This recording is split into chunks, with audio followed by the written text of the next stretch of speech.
This time on Vice Grip Garage, I buy a very rare and unique car from my buddy Tavarish way down in Florida. It's a 1975 Bricklin SV1. I've never seen one before until now, and quite frankly, I have no idea what's going on or how to work on that. It's been off the road for 40 years, so I'm going to try to get it going again and drive it 700 miles back home. Seems fine. Nope. No clue where to start. Great.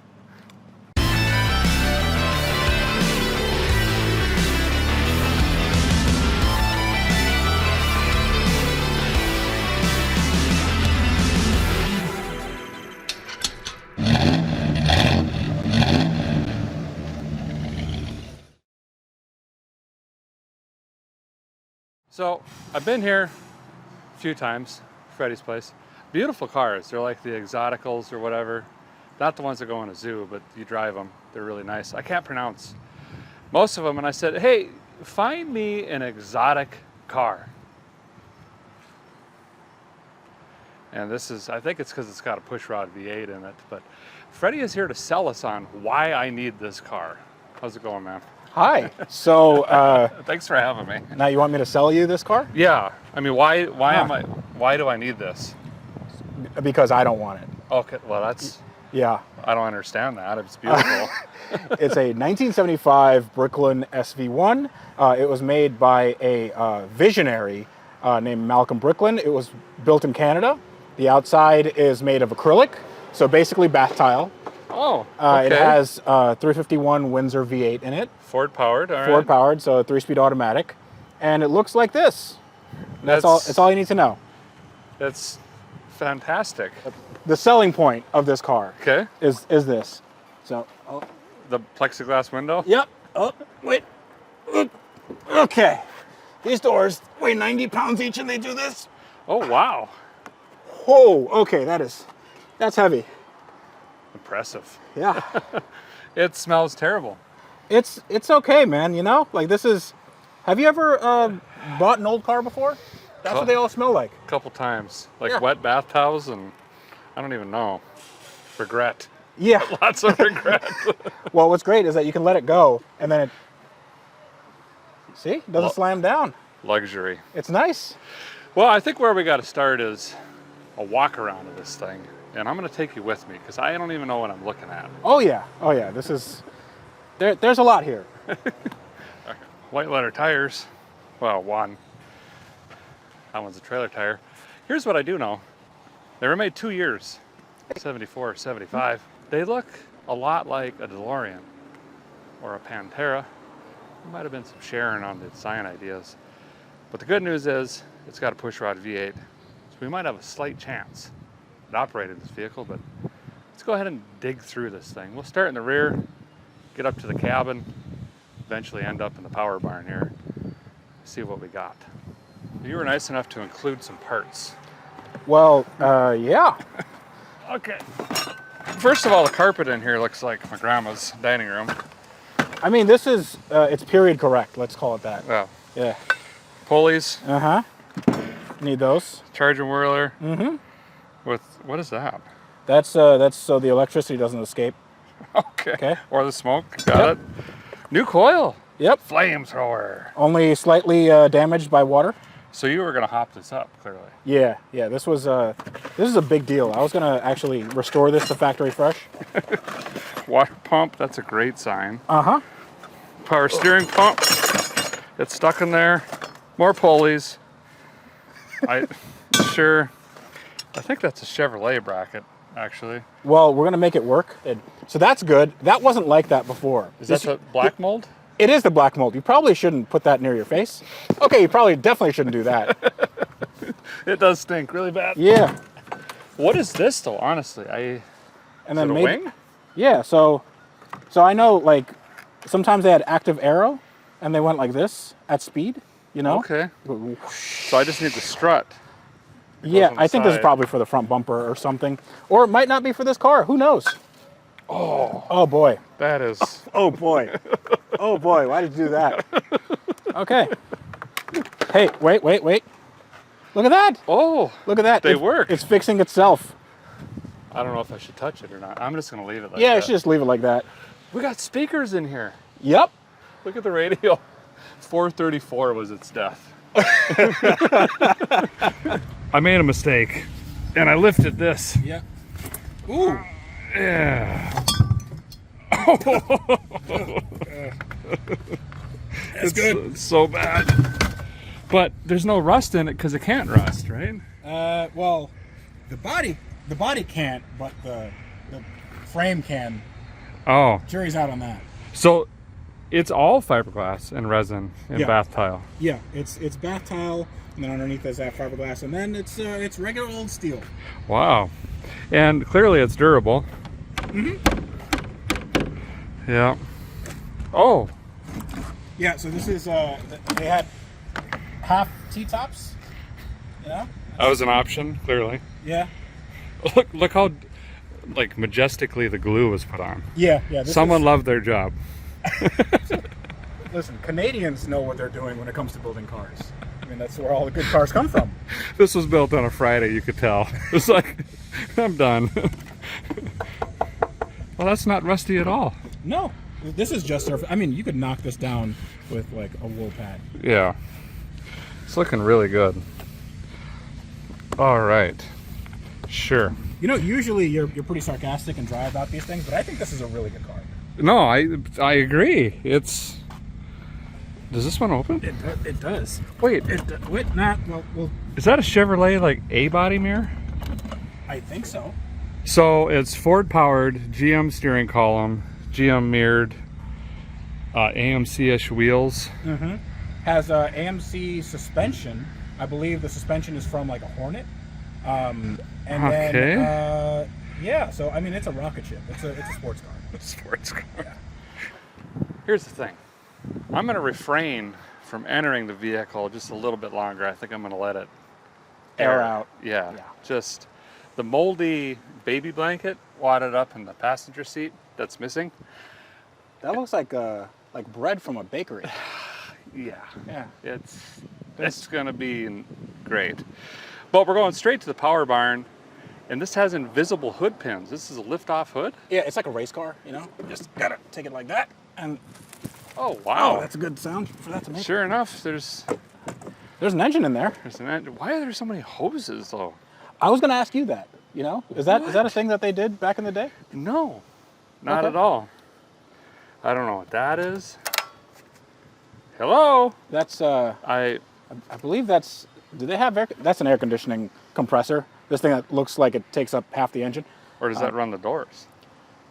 How do the doors open? I don't know. Perfect. There's like airlines over here Mm-hmm. with like a Gauge. spectrophotometer mercury meter. Mm-hmm. And just, there's a lot of stuff missing. But hey, Actually. you got a radiator. Yeah, is this included actually? It is. I don't know if it comes from this car. I don't think it does. But Oh. we'll make that work. We got ratchet straps and zip ties. I like how it's like 3 inches higher than the hood. Yeah, That's So okay. That'll we got hammers. more race car parts. Mm-hmm. So we're missing a charging whirler brackets, water pump, pulley, all the belts, the fan, some miscellaneous accessory drives, but the fuel make it happener is here. Mm-hmm. Oh, look at that. That's probably going to work fine. Power brakes. Why did that move? So it moved because it's bolted onto fiberglass. Okay, So that's normal. yeah, that's good. I could see how this was really safe. Mm-hmm.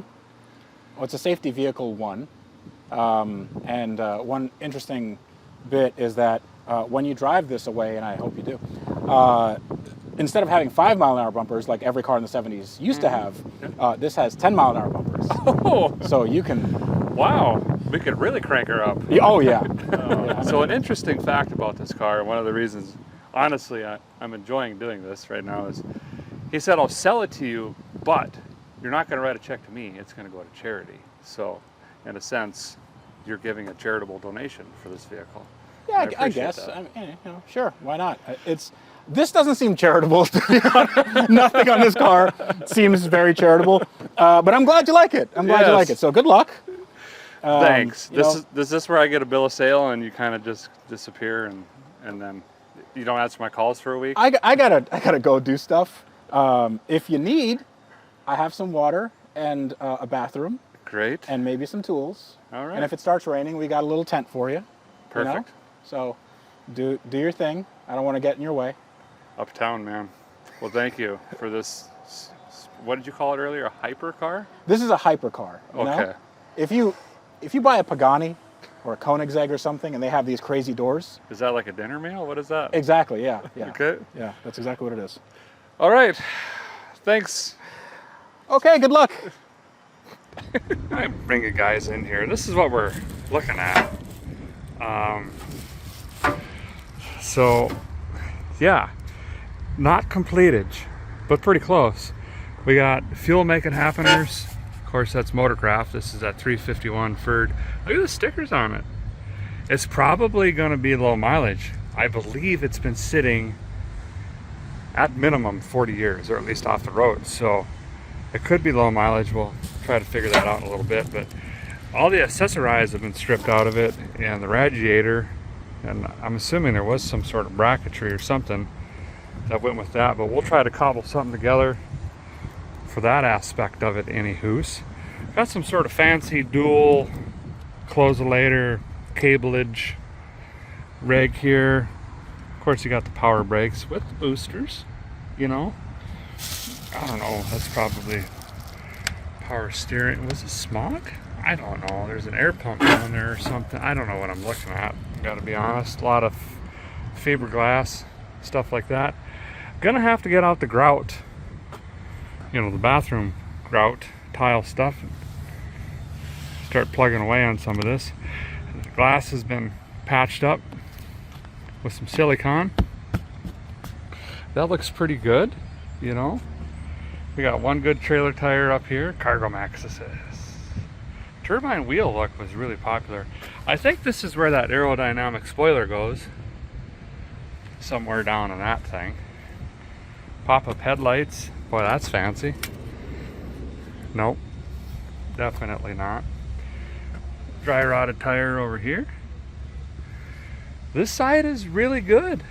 Other than got a scratch on the roof. You know. But we could probably glue that right back on. It's nice not seeing rust, but this fiberglass might be difficult to patch up. Not quite sure. This tire can probably be patched.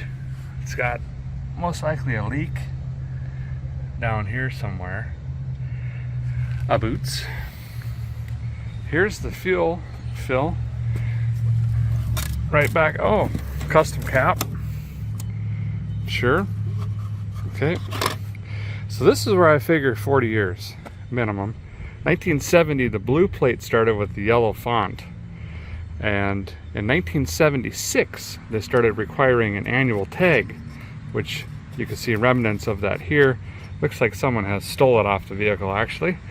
And then in 1982, the plate was changed. So it's between 76 and 82. So at the earliest, this car was last registered and on the road 40 years ago. Big old crash bumper, you know, safety. It's real safe. This window won't leak, I don't think, at all. Them don't shrink up. All right, I think it's time we got to get in there a little bit more. It's starting to rain. That's fine. This here is not a light switch. Apparently that's how you're supposed to open the door. Ours is not doing that. I guess there was electro-digital ones and or hydraulic systems in the car. We'll look at it. Well, I'm sure we're probably not going to fix it. And then this was the lock right here. Not a gym locker lock, although it says gym locker on the side. This is how you lock the light switch, the switch that opens the door up. Fun fact, all said and done, 74, 75, they made less than 3,000 of these. And reportedly, In 2012, there were only 1,700 left. Well, that was a decade ago. I don't know how many are left today? 1,300? 1,400? Seems like a good design. What's going on? This door is brown. Not the original door. I've already seen markings on the hood and the inner fender. December 13th, 1975 was the birth date of this vehicle. This one is March. So, different door. Ouch! I already smashed my head off the door. That's number 3. Okay. Now, this is... Yeah, seat is great. You know? I guess you're not really sliding into the seat. It might be difficult to figure out the mileage. The steering wheel is already wrapped and falling off. I don't know if that's the original wheel or not. Quite frankly, I have no idea what I'm looking at, so don't know if it's original or not. You know what I mean? Mileage is 9,708. I don't know if that is the deal or not. It was only on the road for math, you know, not that long. The pedal is actually not worn, I mean, at all. And neither is the throttle pedal. I mean, it's bent. I mean, someone was really trying to get some out of it, I guess. That's pretty interesting. But thing's broken off. Wait a second, I thought this was the... Oh, they just borrowed another hood latch for the rear thing. That's fancy. And let's see. None of this is gonna work, I'm sure. Oh, okay, this was broken already.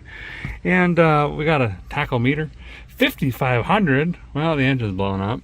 That's good. I think we got oil pressures, temperatures, amperesses, fuel.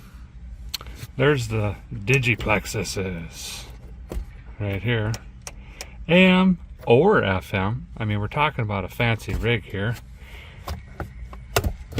Oh, yeah. Okay, nothing says power and performance like a little pencil shifter. That must be the e-brake. Is this brass? Well, that's why the car was so expensive. I don't know what those buttons were supposed to be, but they're snapped right off. Passenger seat delete. You know, you don't need a drinker seat. Looks like they were just laying down in here, sleeping after the tavern. This is slightly concerning. It is very damp, moldy. Not so good. Someone was planning on changing the oil. Wait a minute. I don't need to buy an oil filter. Brand new Lewisburg. Heater's gonna work fine. Sure. No idea. Okay. There ain't no glove box. Can't carry them around. Jim Robbins built the belts back in the day. You know. We got more lids. There's the black mold box. There's the juice solenoids. So that's gonna work just fine, I'm sure.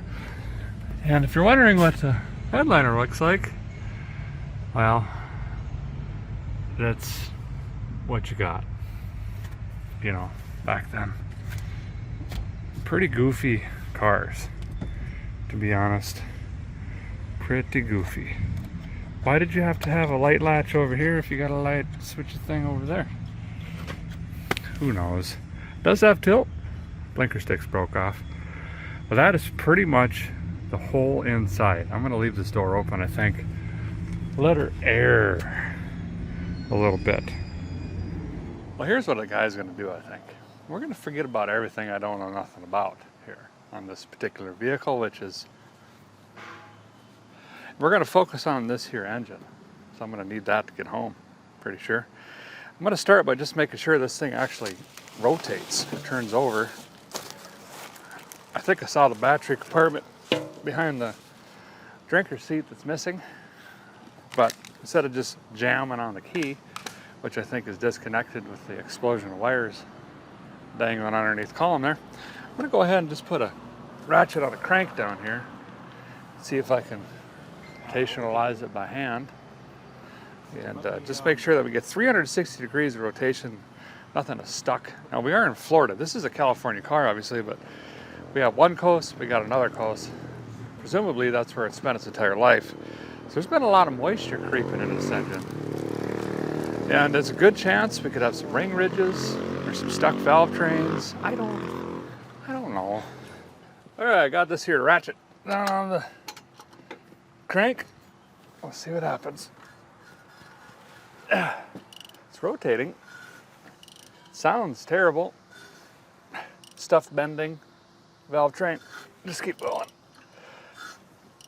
Yeah, it's going around. There, now it's getting easier. I think we just had a little bit of a ridge. All right, that is fantastic news. Now, theoretically, with the sciences, we just need fuel and lightning, and this is gonna do something. So, I'm gonna move on to that ignition, because there's wires. Looks like mom's spaghetti, minus the sweater, you know? And then see if we can get power up here to the lightning can, and we'll test this. We'll do all that stuff first. Looks like this is gonna have points in it. And then, let me take a peek. Oh no, this is like a, does this have some sort of sparkulator box or something? I don't know what I'm looking at, but we gotta get sparkles. That's the next step. 14 months later and 3 bulged discs. I got that door open, which is also a brown one, wrong one. And then I jammed the new old stock oil filtry up in there to keep it open so I can get over to the other side and then finish opening it. I'm trying to get to this battery that these guys threw in to see if any of the digitals worked. And I don't think it's gonna have any juices. So I'm gonna go right to mine, but I didn't wanna, you know, kind of guy, yeah. Well, for Pete's sake, I got the never start out and I found, look at this screwdriver, free. Yeah, yep, seatbelt things. Okay, pretty self-explanatory. Futuristic with the side mount posts in 75. Wow. Welcome to Derek's non-fictional storytelling time. They moved the gate of my flight.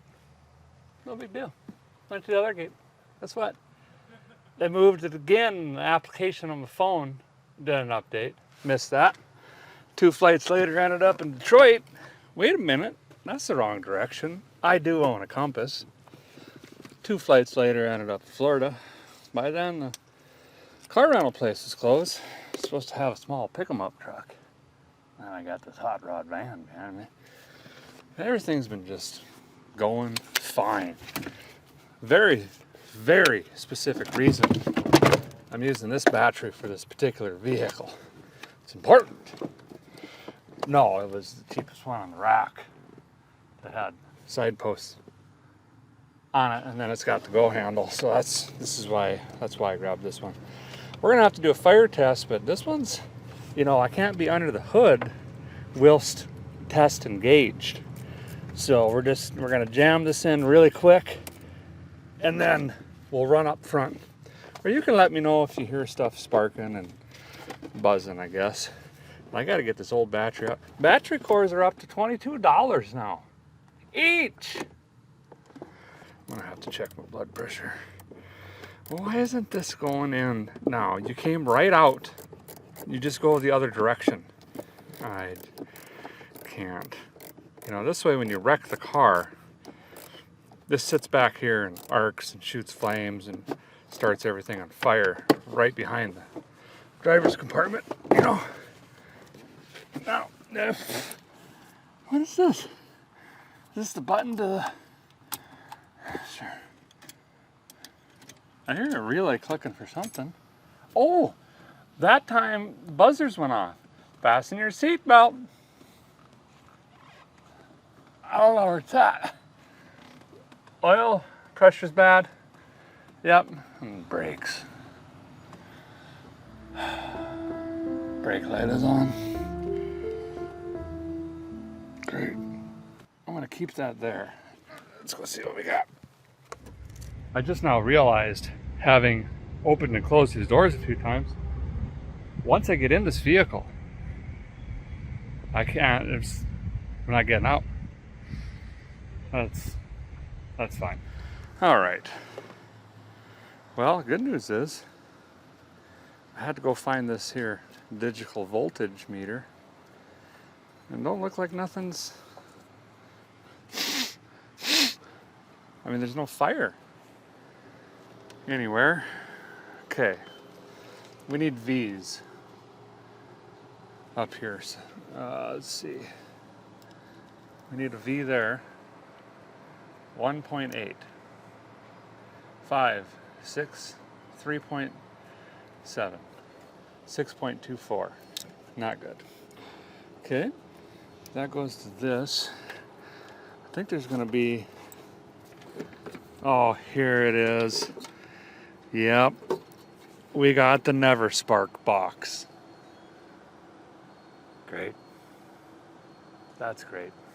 And they put it where you can't get it out. Even better. All right, well, we can at least test on the lighting again. Pop this off. We're going to check the primary and secondary windings in here. One goes right down the center.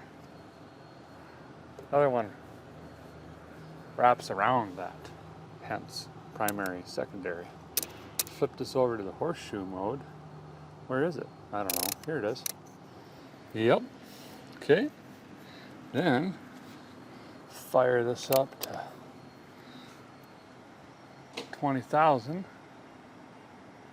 9, 8, 9.68. Why is it moving around so much? 14, 10, 9, 8, 9, 10, 8, 6, 3, 10, 11. Fault, 11, 9, 8, 6, 3, 2, 9.6, 8.4, 6.7, 8.96, 3.2, 14.5. Fault, 9.11, 11.2, 9.8, 6, 9.8, 8.689, 8.9868. Now it's staying, 8.7. Well, I think this coil might be bad in there. So the great thing about Ford is it's got this really weird slidey cap for the coil that no one uses, and everyone figured out right away that it was nonsense. So I got to find a coil to match that now. Doubtful we're going to find it by this application, so I have to do some rooting around there. I think I'm going to have to run down to the parts store. I'm going to grab a couple things. Maybe a digital fuel pump just in case. Have no idea what to do with belts yet. Or hoses, all this stuff missing up here. This is gonna leak. What is that hook to back here? No one knows. Is that vacuum into the coolants? Okay. We're gonna have massive vacuum leaks. All right, plan.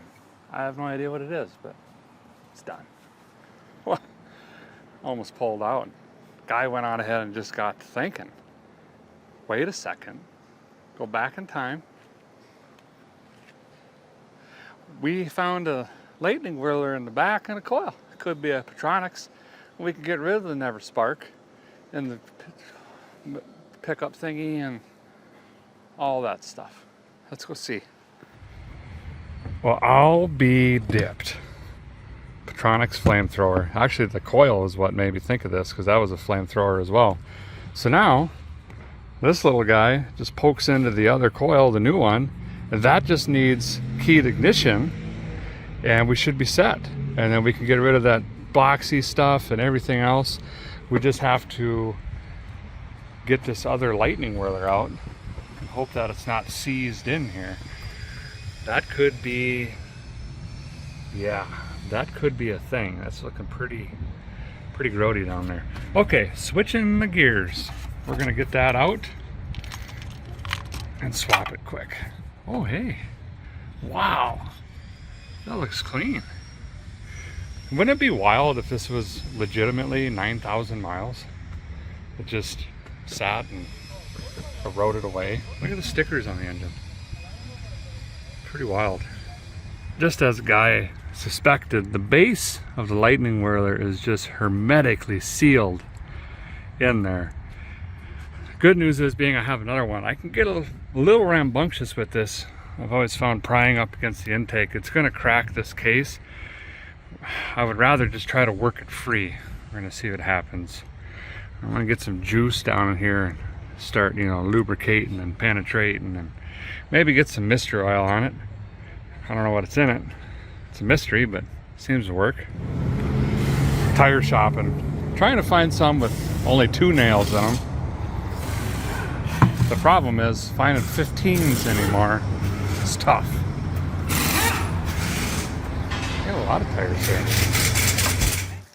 Well, while the guy was out getting some miscellaneous parts and pieces, some electro-digital connector ends, and doodads, and stuff like that, swung in and got those tires. Tiger Paws. I don't know, I asked for the cheapest tire that would hold wind. Fairly confident I got that, you know. Anyway, been soaking down this Lightning Whirler. Got me a Lightning Whirler remover. Should be able to stick it under here, make her go plop.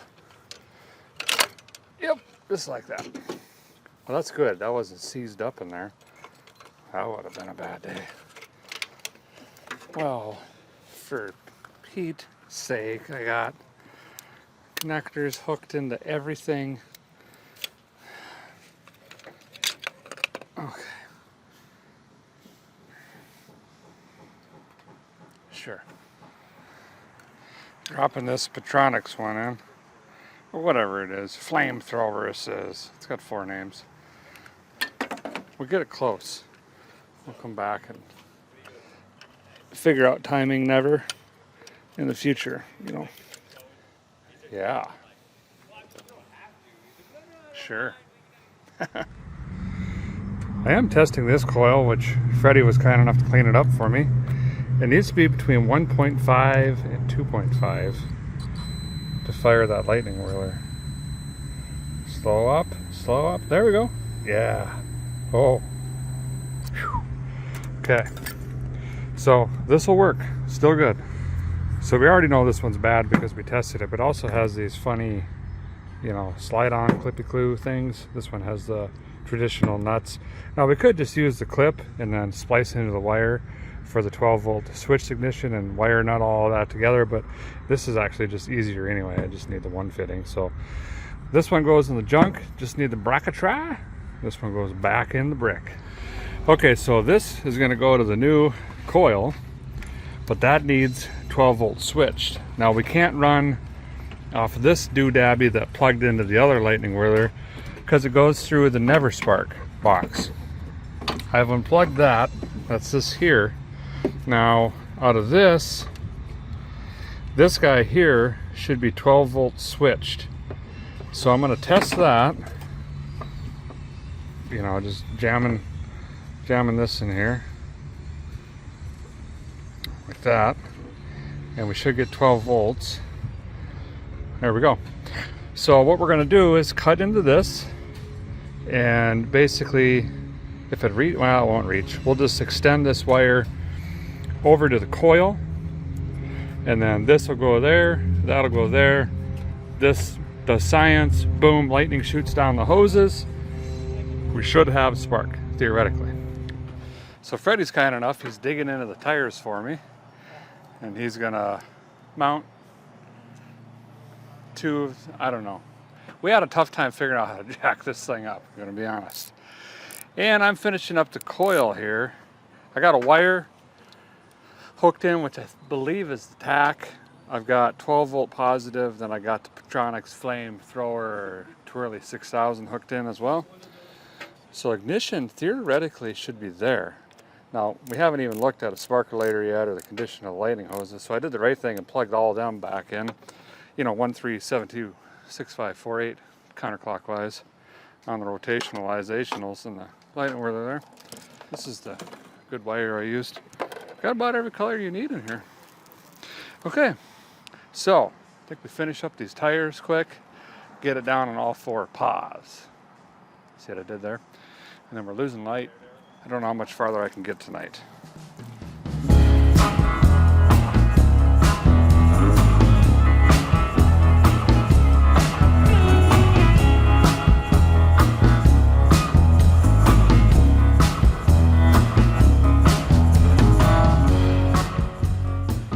He's over there balancing.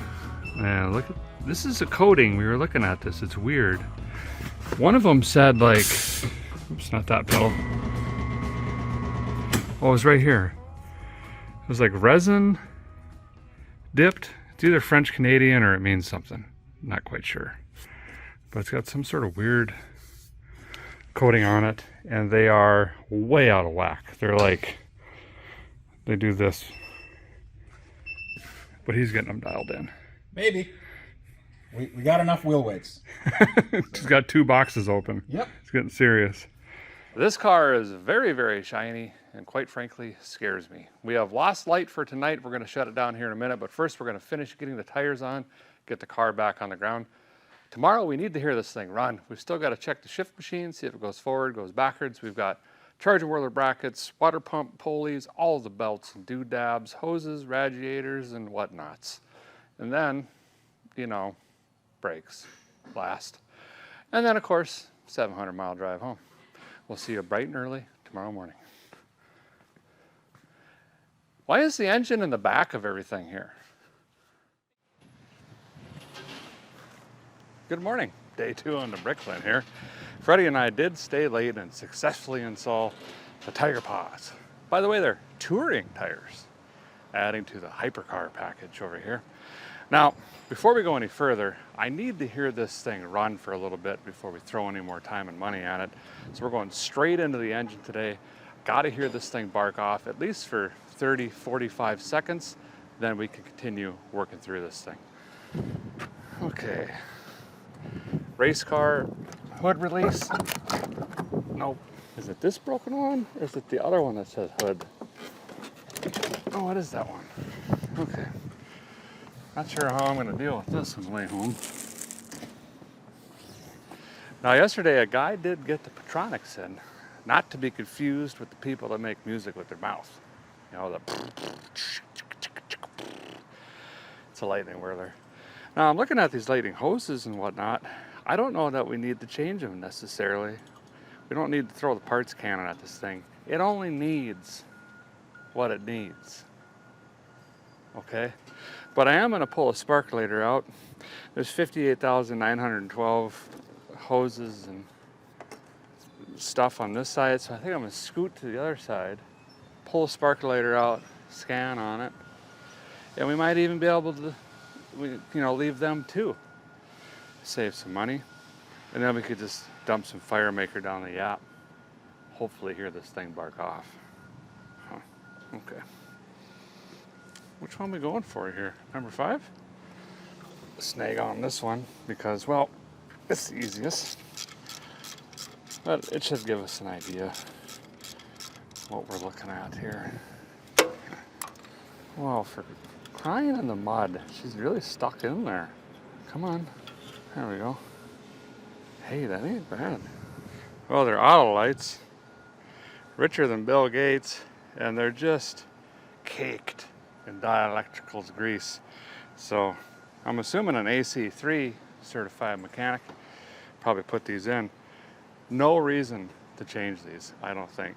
These are getting expensive. I ain't kidding you.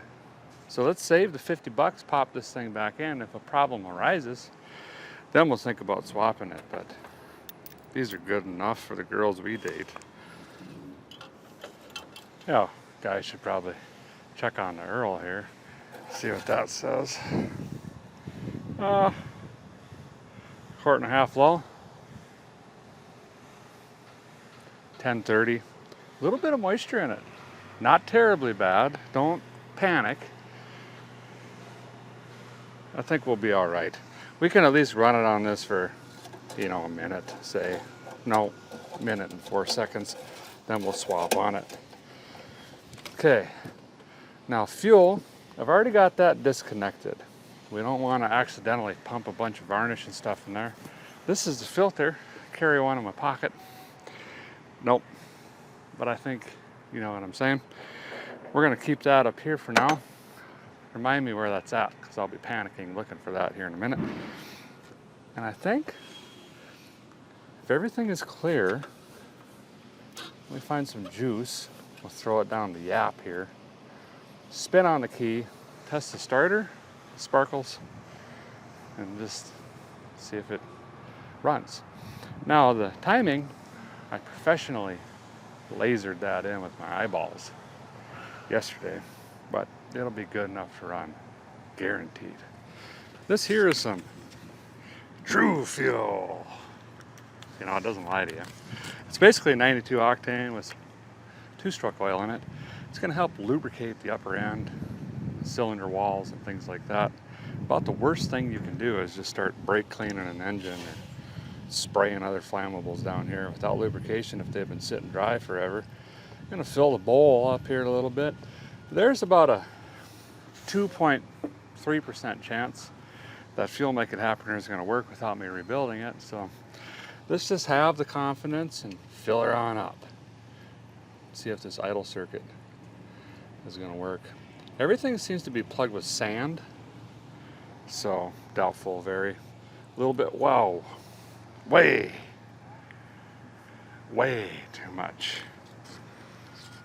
Perfect. Well, I've successfully flooded it. Okay.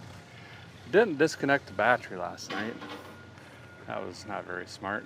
I was kind of hoping this would get stolen, you know, overnight. It did not. But it's probably going to be dead now. All the voltage is leaked out. We'll find out. I'm actually going to use the key instead of the Lone Wolf 6000. And we can test the ignition rack, all that wiring, starter, spark, the whole gamut in a shot. Here we go. Bring the thunders. Nope. Oh, it's trying. This might be a runner.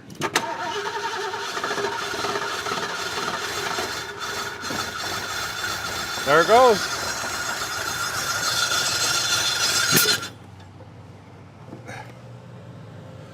Let me try that again. Yes! Oh yeah. It's a runner. Give her a scoochy timing.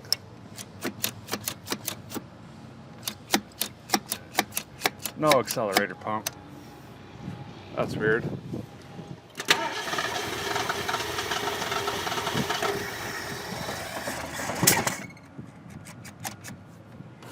Come on.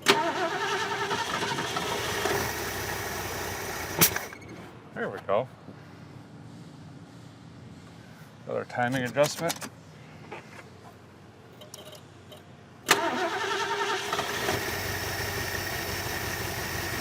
Nice. It's alive. That was pretty good. Good how it does that. All right. That's great news. Well, it is definitely a runner. Got concerned for about 0.04 seconds there with that crazy noise, but all that was this line rubbing against the crank pulley. I thought the starter was stuck on the flywheel. I was thinking, uh-oh, we're gonna have to put a starter in this thing. But lightning hose is good, sparkulator is good, timing, yes, fuel, making happen is making it happen so far. So let's go ahead and change the oil on the fill tray on this thing now. Guy really had to dig in here just to find the drain plug. She was buried under all this. Well, it might have a leak somewhere, not sure. But anyway, I'll get this dropped quick. There's about 6 of you that are interested in this. I don't know, I always get a kick out of it just seeing what kind of filter was in it. This is a Federated Auto Parts. Of course, I tried to get a Wix. This would work like in a truck application with a 351W. Problem is, she's too long.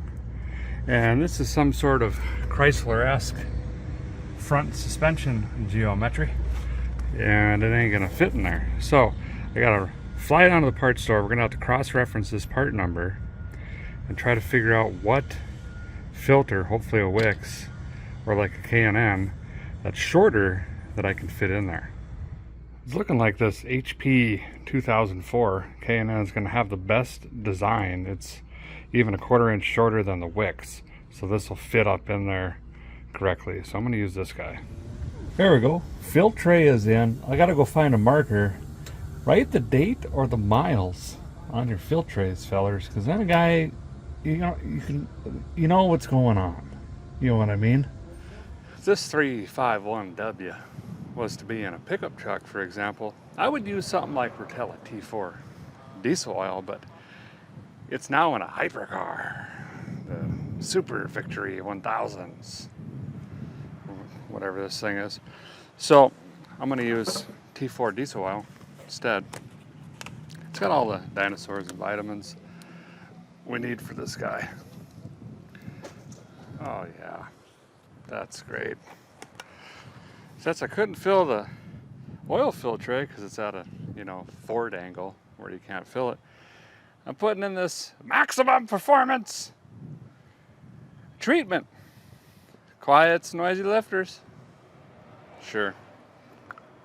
That ought to overfill it pretty good. Really green, minty.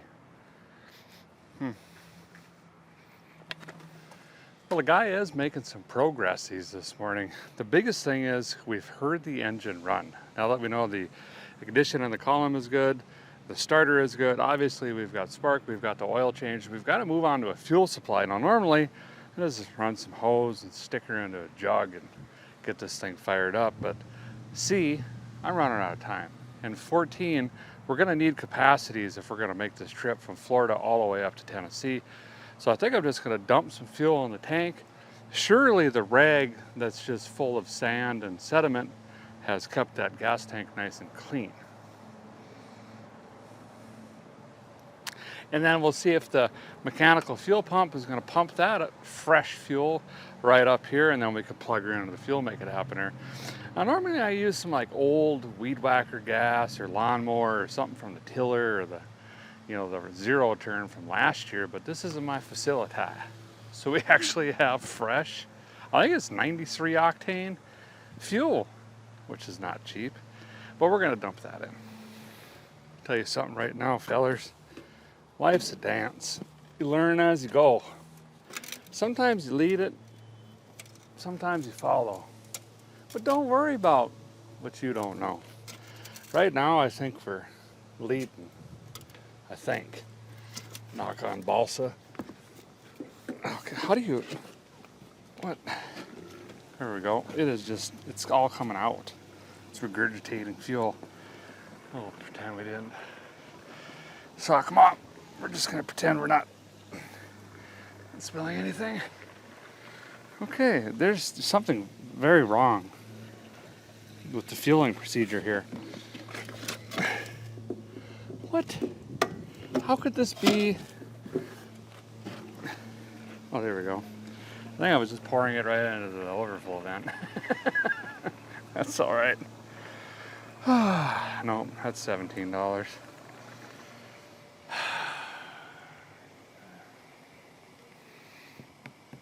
Should be on the road. That's fine. And fill the bowl up again. Can a guy get this to idle for just a minute? The goal is to try to pull some fuel from the tank back there. Get this pump working. I'm gonna take a little bit of brake clean. It's flammable flavor. And shoot it down the fuel line, back into the fuel pump. And I'm trying to get the diaphragm to diaphragm, basically. Right now it's like concrete. Got to get some flexibility and some lubrication, maybe? There we go. It's going to give us a false sense of hope, if anything else, because when we turn the key, it might start doing that. But we want to pull from the tank because I need that capacity. Otherwise, I got to strap in a bomb and passenger floorboard, ride home with that the whole way. That's great. All right, let's crank on it. See what happens.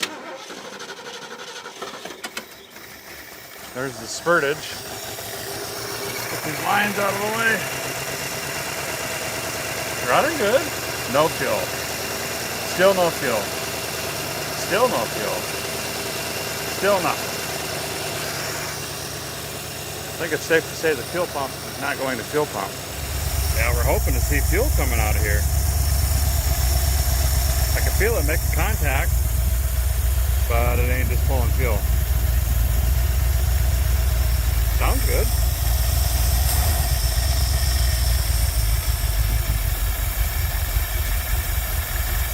Well, bummer. Maybe I gotta put a little bit more gas in it. Nope, probably not. Add more fuel. Oh. Too much. Settle down a little bit there. There we go. Hoping this is the issue. We tried this Super Magnum 400 suckulator device. Tried to get fuel out of the line, didn't work. Tried to put air back through the line in there, didn't work. We clamped it on here, and she's building about 150 psi of air, and it is not coming through the other end. This low pressure fuel hose. Yeah, that's good. That's good. Yeah, I think it says 30 warning or something. Yeah, we're good. So we have a major restriction, and it's probably going to be the pickup tube or the sock in the actual tank itself.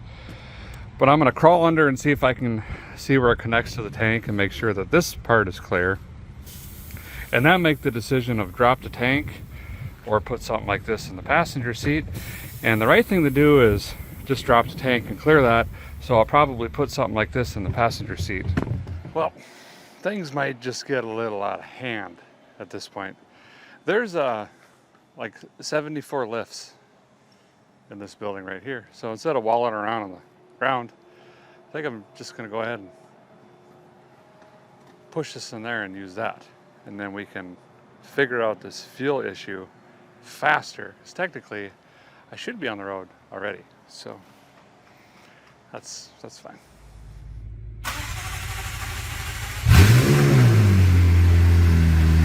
Oh my goodness.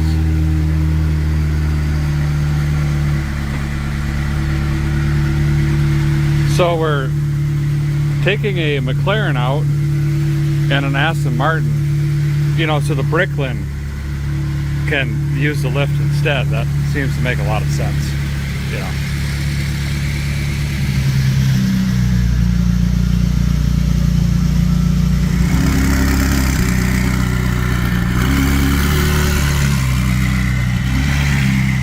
All right, the Bricklin is in. Now we can get this up in the air and determine what the fuel restriction is in this vehicle.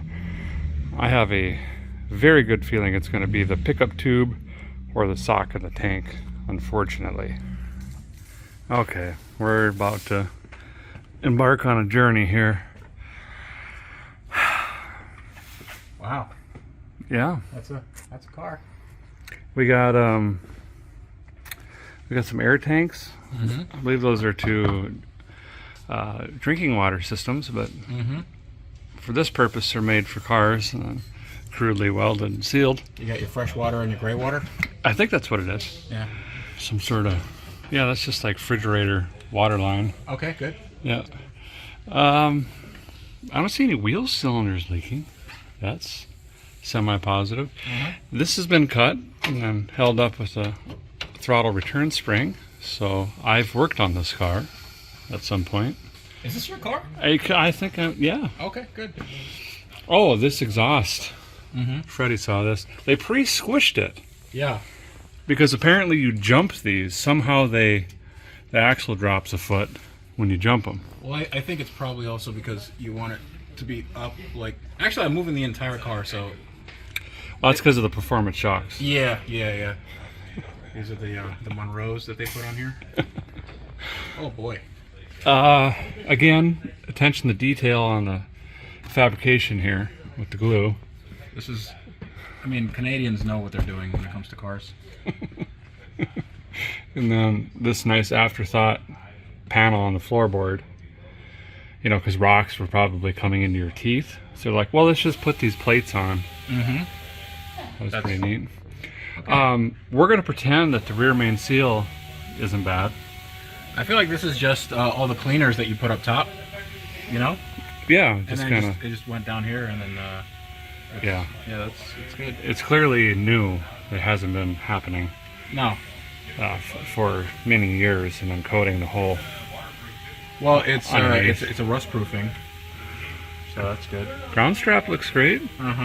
Bushings are rotten and almost non-existent, so we'll pretend we didn't see any of that. Steering box is there. Yeah, it's there. You can steer the car. Air pump. I'm assuming to run the tanks for the doors. For the doors. Yeah. Wait. So if you lose the belt and your tanks go empty, how do you get out? You don't. Okay. So you have to call for help. What is headlight actuators? Probably. I don't know. It's really good. I'm liking all of this. But where we're turning our attention to is this fuel tank right here that's already been worked on and the hose has been replaced before. Okay. We're going to pop that hose off and blow air this way and make sure that this fuel line, which is traveling where? Dad, does it go through the vehicle? It might go through the vehicle, yes. It does, because safety. Yeah. Okay, so if that line is clear, then we know for sure the pickup tube up in there is plugged, and then the decision needs to be made. Drop this tank and spend 3 hours cleaning it, and then reassemble and probably weld a new tube into the pickup tube and put all this together, and then leave tomorrow, or buy a $119 boat tank down the street. I feel like we're spending so much quality time together that, you know, just go all the way. Just go all the way. You know, make it nice. We should make this nice. Do you have another Nissan Maxima fuel tank laying around? I do. Yeah. You know, I actually do. I got a tank from a Dodge Charger, I think. Here we go. Yeah, we can make it work. I mean, this is just all thread basically and some homemade straps. So we can make it happen. This is a good car. I mean, they were quality made. Yeah. No, I think that's a missing bolt or something. Oh no, return it. And there she goes. Look at that. We could probably put some air through there. Okay. Oh, I tied that up on the headlight before we put it on the lift. No, I probably can't reach it. How about you pull real hard? Oh, it's tied. Oh, okay. Finding out a couple things here. One, your mouth makes wind. So in the hose up front, we got wind in the back. So the line is not restricted at all. So it is, in fact. You know, guys been around the block and back. And I cut down the alley and came back the other way, jumped a few fences and been through every yard. So I knew that was going to be the issue. However, I'm going to try to manipulate and remove the sending unit pickup tube sock whilst in the vehicle, and then try to fix it or repair it and then put it back in, and avoid having to drop the tank, which probably would include cutting the muffler out, which is actually sounding pretty awesome. Maybe I just take the tank out then. I don't know. We'll try this other way first. So working this ring off, now, theoretically, this should come out of here. And now that we put in 37 gallons of fuel, hopefully that dumps all over the floor. You know, I need to, she's kind of stuck in there.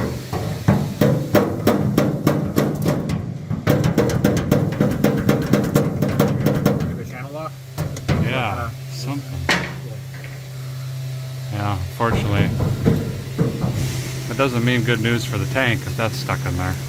Just got her out. That seal is busted, but we'll pretend it's not. The floaty, well, could float. We'll ohm this out, but here is the problem. Plugged completely solid. Great. But it's not rotted off. So you've got like a supersonic abrasive parts thing. Yeah, we got a parts washer. We can wash the parts. Yeah. Sweet. So we don't have to hit this with a hammer, fellers. Nope. There's science. I mean, maybe. We're just feeding some brake rejuvenation spray through both sides, trying to soften up it's plugged like right here-ish. Mm-hmm. It's kind of hard to get to, but we're picking at it, and that's all the gunk coming out of it. Hopefully it's not plugged up like right here, because that's going to be a problem. Yes. If we get it soft enough, we might be able to even hit it with air and just see it go shooting through. But the good news is we don't have to recreate this tube and re-weld it and all that stuff. After we run it through the parts cleaner and get the float and everything clean, we'll test this, make sure it still floats, doesn't have a hole in it or anything like that. Then we'll ohm out this mechanism here. There's going to be a slider with a little tab, and that's what runs your fuel gauge. So we can test that and or repair it before we put it back in, because mazel, it's right here.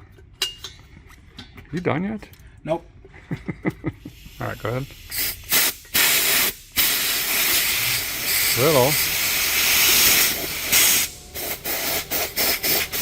Maybe that's it. Try the other side.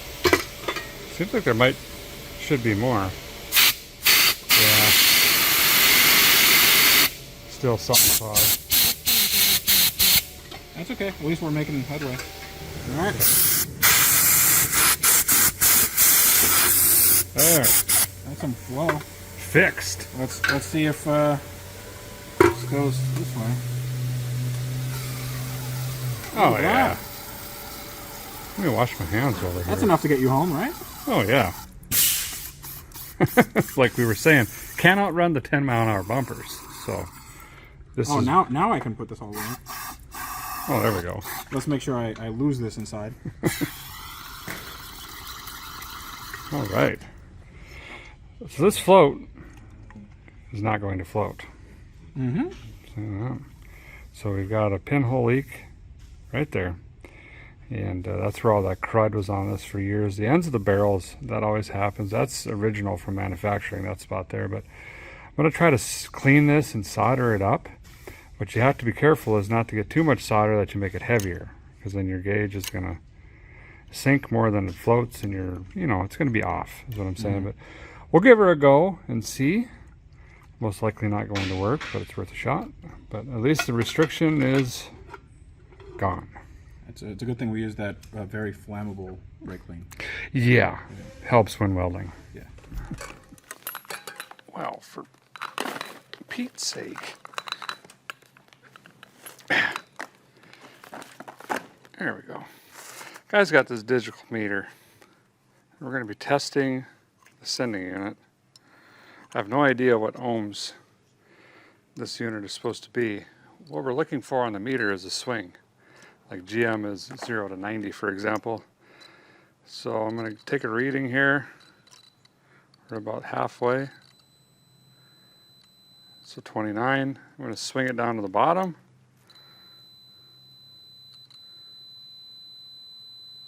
$18. Go all the way the other way. Come on.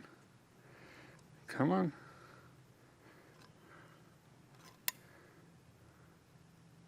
$63. So it's doing stuff. I don't know if it matches the fuel gauge, but it's not completely dead. So maybe we'll have some sort of indication of where our fuel level is at. Now, since the O-ring is shot on the sending unit, I think I can only get about 8 gallons of fuel in there before it starts dumping out of the front of the tank. So when we fill it, we're going to know we're about halfway when fuel starts dumping all over the ground at the gas station. So that's pretty neat. And then we'll just do the math magicianals on the MPGs to the mile, even though we have no idea if the transmission or the rear end or the drive shaft work, and still don't have a cooling system or belts or pulleys or hoses. Good. I think there was still some gas in there. Okay. Well, good news is we can see the pinholes. There's a lot of them. Apparently there's one on the other side as well. Oh yeah. 1, 2, 3, whole bunch of them. Great.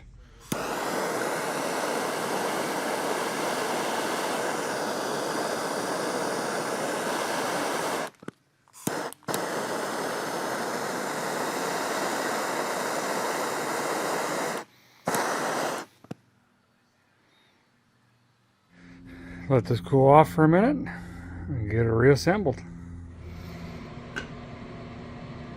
No air bubbles, and it's floating. It's not taking on any water. So it's good to go. Okay, we are completely reinstalled. It's gonna leak like mad, but like I say, we get at least half a tank, and then all the G-force from acceleration is going to push the fuel back anyway. So maybe we'll be okay. Nope. It's getting ready to plug this in. This is a new chunk of hose from the tank. And I noticed this was a little kittywampus. See how the fuel pump is away from the block. So someone started trying to diagnose the fuel issue previously and must have figured the pump was bad and maybe even replace this, because that looks, you know, something is different here. But they didn't get it all the way tightened down. So I'm going to do that quick and then get this plugged in, and then we'll see if we can pull fuel up to the carb. Fuel pump later is in. This was finger tight as well, but all taut. We're going to bring the car down and see if we can pull some fuel. So it is likely that when I crank this thing over, fuel's going to shoot out of here. So I actually disconnected the lightning can so it wouldn't run. So I'm just going to twist on it. Freddie's going to watch for me when that starts spewing fuel. So then we're fixed. By the way, I pulled on this. There's the window. Okay.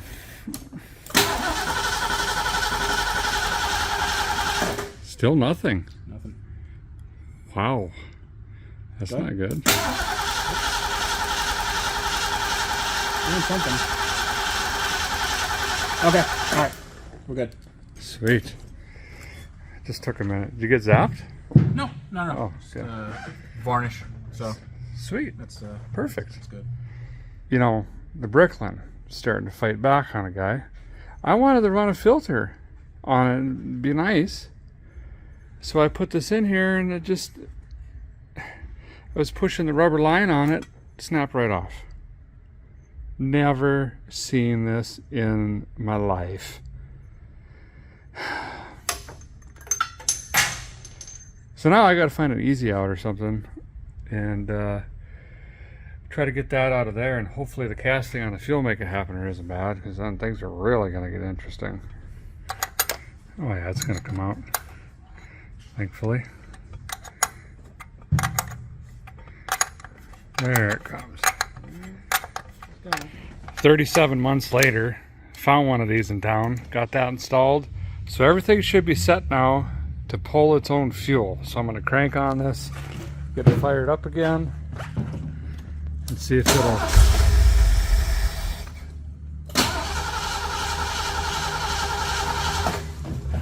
Huh.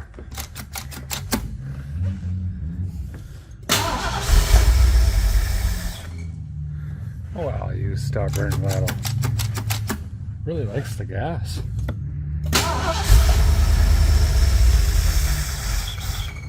All right.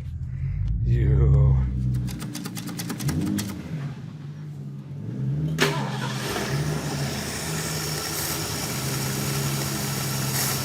Come on. Come on. There we go, maybe. There. I think it's pulling fuel. All right. Yes.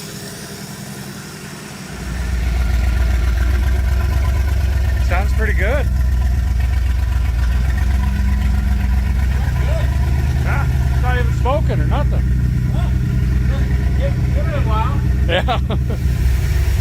Not even smoking. Oh, she's really starting to cook stuff off up here. I'm gonna quick check the blood stick on her. See how many gallons low we are. Oh yeah, like all of it. I'm gonna shut it down before it gets too hot. Don't add if between the arrows. Check when idling. Okay, I'm doing that. Since the guy's getting so far into the rig here, I figured might as well rebuild the transmission. We're here, we got the tools. And what I mean by that is, I'm just gonna dump this in there, really. Stops the slips and cleans and makes new clutches. So yeah, we'll put this in there. I was gonna jump in quick and see if it moved, and then I remembered the doors don't open. So I think we might just go straight to cooling, because I'll show you in a second. That's gonna be until tomorrow project. So back to this nightmare. We need a radiator in here. That has an outlet, you know, the bottom hose is over here and the top is up here somewhere. That's going this way. So that was the situation, but it may be resolved by resolving the charging whirler issue at the same time. I don't have any bracketry for this case or style unit, and I do have some bracketry, but it doesn't match this water pump. However, the water pump that came with the other bracketry for the different charging whirler that's different than this one, and that also changes the outlet to go to this side for this. Yeah. Got it? Yeah, I got that. Okay, so this needs changed. Different bracket, different charging whirl, the rad, and then maybe this will line up. Probably different pulley. So, great. Well, I was making progress over here, and then I promptly snapped the alternator in half. So Freddie is professionally rebuilding that. There's a lot of words happening over here. This is generally what you want right here. This nice crack. Yeah. So no idea how I'm going to put that back together, but using some brake clean. Yeah. That's good. Yeah. That should work. Yep. And then what I'm working on over here is the water pump pulley hits the old crank pulley. This is the crank pulley for the boat setup that goes on the bottom. The issue is trace quattro.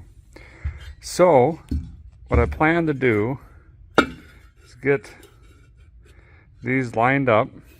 I don't know, we'll figure that out. And I'm going to use a press and drill more holes into the boat crank setup. That way we have a water pump pulley again. They don't collide or meet. And then all of the belt grooves should theoretically line up to the alternator that is never going back together again. But at minimum, we'll have a water whirler. Well, here's where we're at. The boat pulley has been modified for the Ford engine in the Bricklin, but the boat crank pulley sticks out too far in comparison to the boat water pump pulley on the boat water pump on the Ford engine. So they're like this now, because the cranks are different from the Mercruiser to the Windsor, apparently. Anyway, we seem to have hit quite a few roadblocks, so we're going to fire it up again. And now we're going to see what the brake pedal does, and if we got a shift machine. Because if those are nay and nope, then we're really, you know, we're in a corner, is what I'm saying. So let's fire it up and see if we can run off and crash into a McLaren. That's great.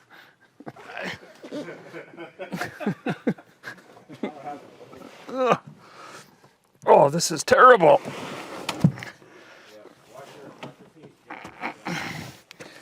You know, I think we might just have to take these doors off. Because look at my head. Oh, does the seat go down? No. Like I'm on the floor, but... Hey, so do you like Oh. There you go. Keep going. There you go. That's a great sound. Brake pedal. It does. Oh well, you know what would be good? A battery terminal. Oh. Okay. This has rear defrog. Defrog? Yeah. Sweet. I think they spelt it wrong. The gauges are like Toys R Us. They're so bad. The speedometer says 160. Oh God, that's optimistic. Waiting for this 150-pound door to end my life. Oh, the bolts in the steering wheel are sheared off. Great. My ribs are getting cramped somehow. Something, just what I needed. Man, I really wanted to drive this and listen to some like 8 tracks or cassette tapes. The upholstery is very astute. I think it's sharp. You could tell businessmen drove these. And their crooked Toys R Us cages. So if I hold this up, there we go. Can you see it now? Oh, on my ribs. Okay. Whoo! Oh, let me tell you that's comfortable. So they're at the exact wrong angle. And the thunder rolls. And the lightning strikes. Bam, bam, bam. I got lights. All right, that's good enough. Yep. Okay. Hold on, wait. Oh, this is gonna be fun. I may actually be stuck. Does the laughing trap you more? I can't get out of the car. Hold on, wait. It doesn't go down anymore. It doesn't go down. Oh, that's the wrong way. Oh, my God. I need either the jaws of life or a lot of Crisco. I would push, but I don't know if it would make it worse. Oh, my ribcage. Oh, my God. Whew. Okay. Well, thanks for the battery service. Yeah, it's good. It's good. You know, I might just stay in here. For the test. Supervision. You know, I think we're good. All right. It's good. Oh. I can see how these are so safe. I know. Right? So if you need to get out of this car, let me just, that's going to be a good experience. I think I'm just going to have to go through the hatch, right? Oh, that was unpleasant. All right, here we go. It fires right up and then barely runs. The tack works. Oh, wow. All right, ready? Yep. Reverse. Oh, yeah. Oh, yeah. Neutrals. Drive.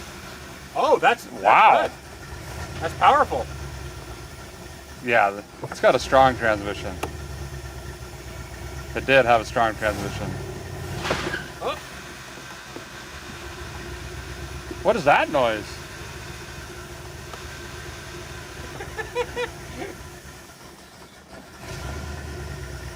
I think it's low on fluid.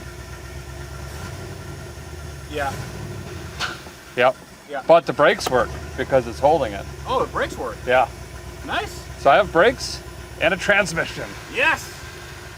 So a guy's been chatting on the line. He's got a 78 Bronco, I think.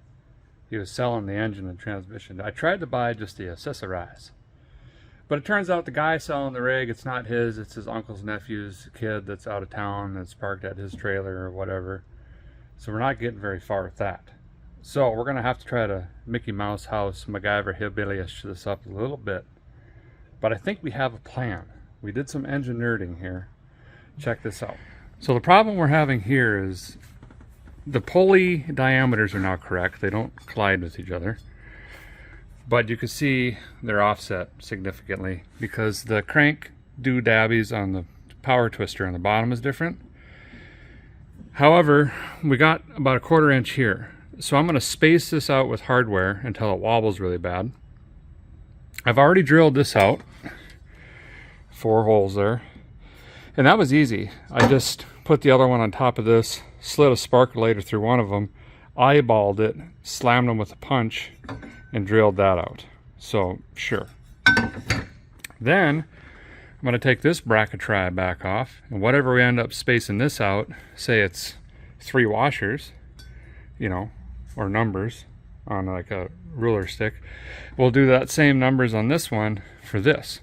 So we'll try to, you know, basically the same thing we had to do on Independence for 4 years with the pulleys, and then we'll be good in theory. Freddie's, is that the steering wheel thing already? I don't know. He's working on the steering wheel a little bit. Wow, that came off fast. Yep. I think we can. I think they tried to put some epoxy or something because they didn't have the right hardware. This seems like it's metric. I'm gonna put some new hardware in, and then look what I found. No way. Horn. You know how much that's worth? Some money. Like 80 cents, man. That's money, dude. Bet you it works. Yeah, I'm not gonna have power steering, and I figured I'd shear those 2 little bolts off. So he's gonna fix that, and then I gotta convince him to put that charging whirler back together. We have a plan B there too, which is yet to be yeah, we'll just turn it into an EV.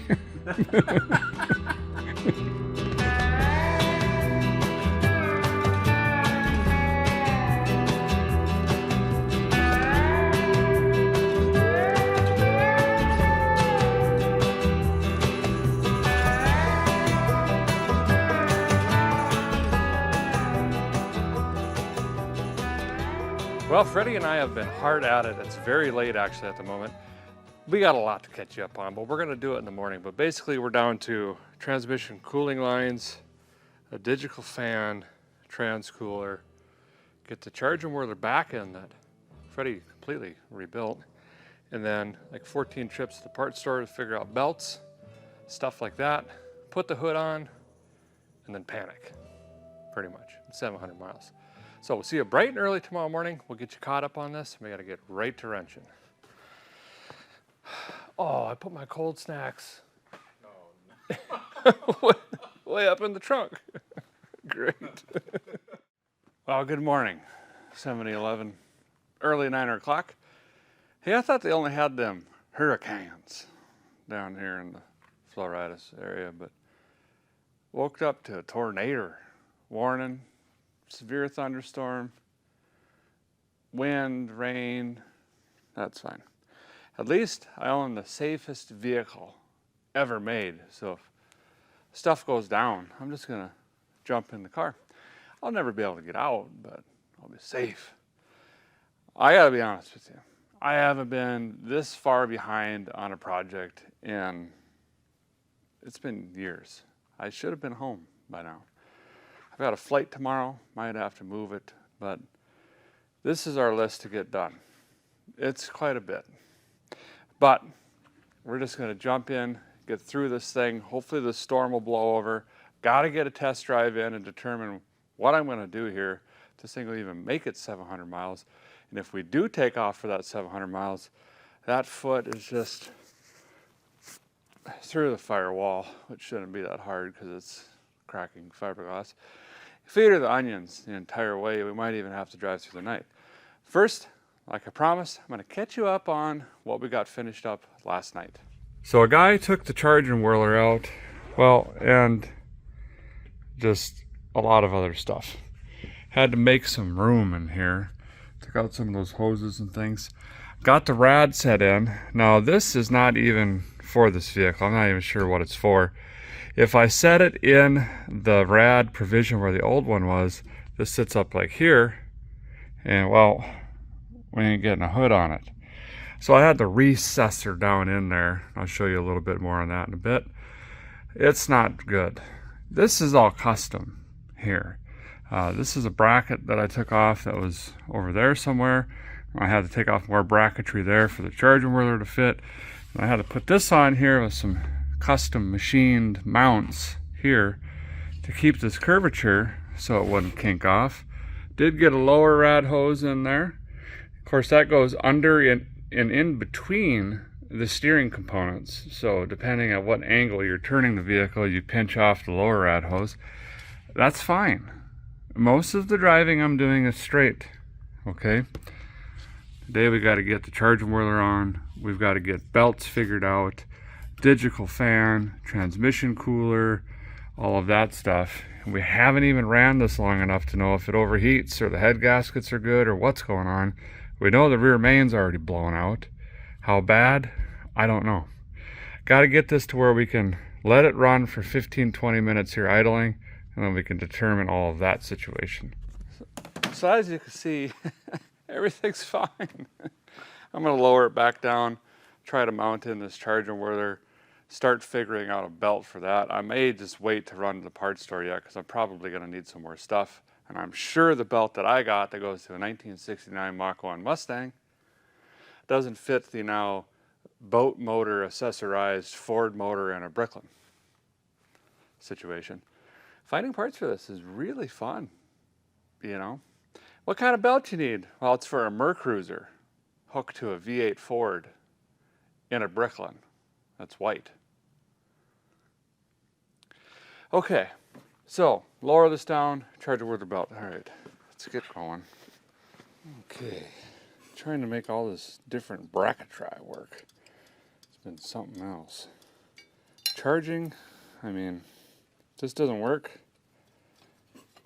Guy can always just throw 5 batteries in the trunk and run them, you know. Yeah, see this thing? That's not even close.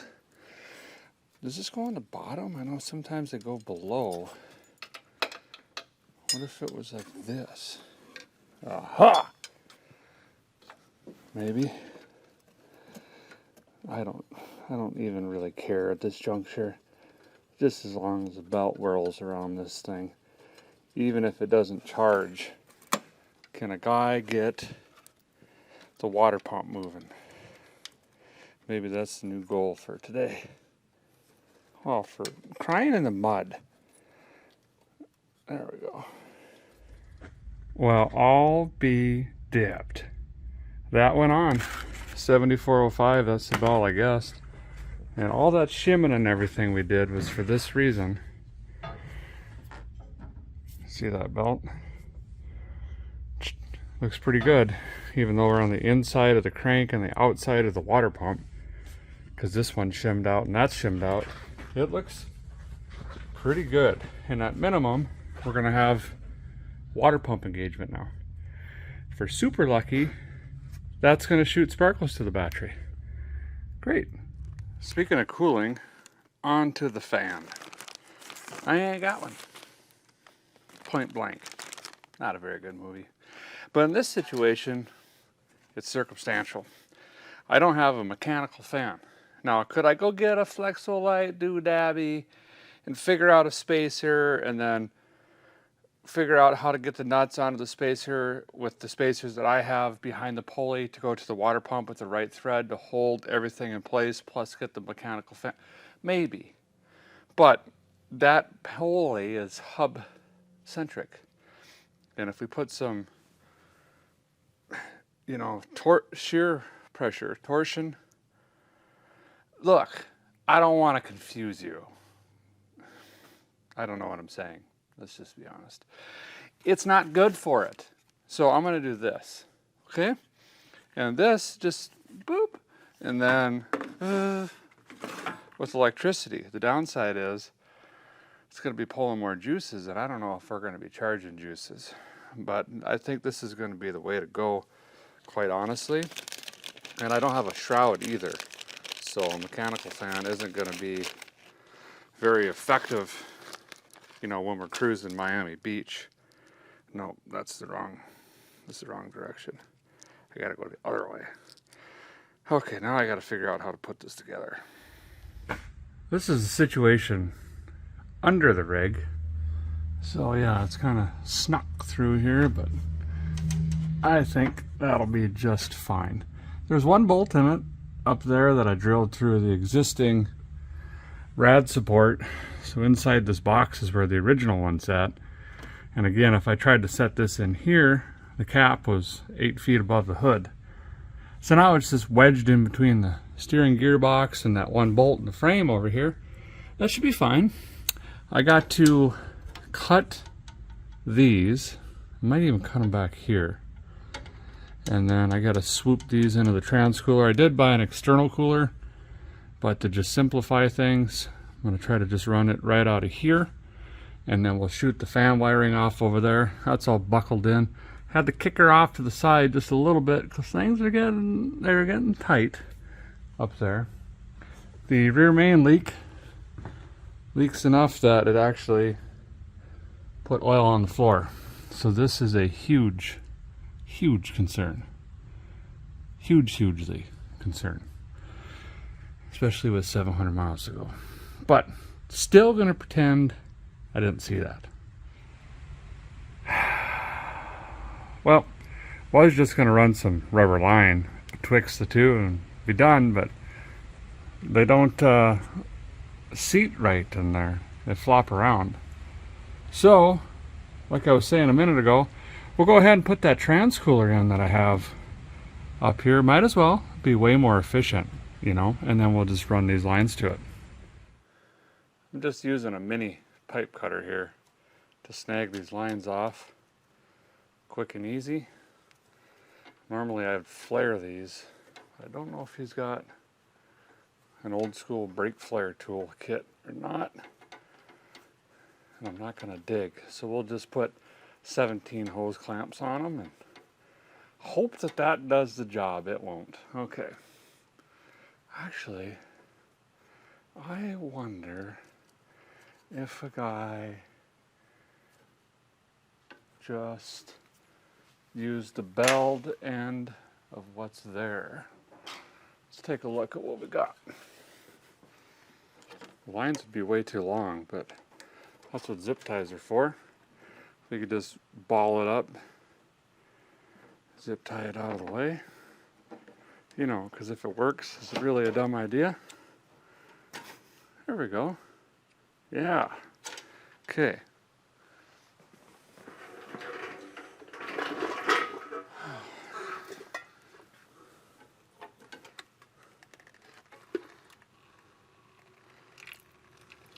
Love that smell. So good. No, terrible. Well, what is this hose clamp doing? Just pulled the jack screw right out of the thing. I am temporarily, permanently fixing these lines to the vehicle. I poked a hole through this air scoop thing, which I don't know. One of you is going to say is worth $19 million, but I just need to get home. So here we are, you know. This one's going to go like this to the lower rad hose, so when that leaks, have to take that all apart. This one, just tie it to the sway bar. There you go. And then we'll keep the lines out of the boat crank. There. Looking pretty good. Oh no, where'd my Leatherman go? Time to panic. Everybody stop what you're doing. Look for my Leatherman. Oh, there's no one here. I guess I gotta go look for it. All right, guys, got that, you know, professionally installed, and then 2 holder uppers just on the left side. And then decided to put in a filtre. Well, because of that. That's just from what was flowing in already. So we don't want to plug the one up on the fuel make it happener, because that took me 4 stores in 2 hours to find. So that's good. We can swap those out though pretty easily. Wow, look at those big chunks in already. Okay, so I think we're buttoned up down here. Wait. Okay, now we are. So let's bring it down and get to wiring. Okay, on these digital fans now, you guys have seen me do this, I don't know, 217 times. We need keyed power, we need hot power, you know, and we're gonna need some sort of switch, and then we got the outs to the fan, and then we're just gonna ground the fan probably to the engine, which I don't even know how that's grounded through fiberglass and stuff like that, but apparently it is, because the starter works. So I think I'm going to mount it all over here on this firewall area, because it's already just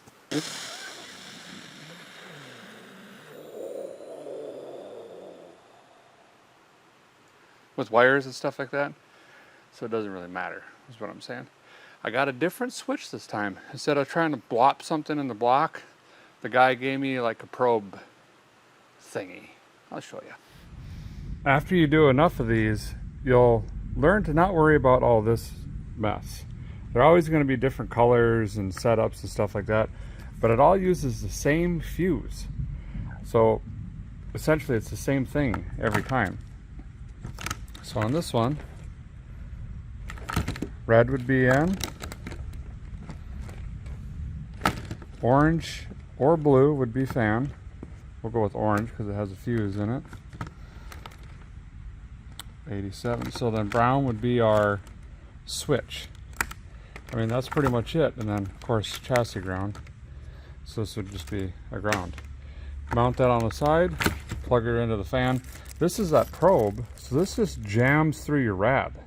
Yeah, really. And it's a temperature sensing probe. It's probably 185. I don't know if it's labeled anywhere. But once it hits that temperature, this is an NO switch, or a normally open. This will close, complete the circuitry, bingo, fan kicks on.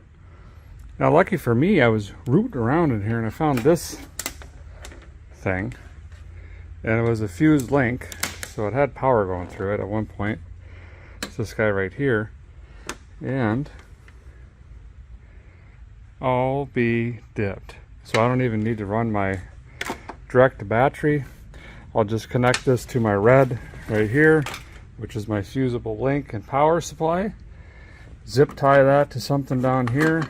Maybe I can find a self-tapper and get this wired in super quick. I got updates. Okay. Anywho's. Got the power in, got the ground up to the engine there. I gotta tidy this up a little bit. It's almost ready for that semi-show, you know.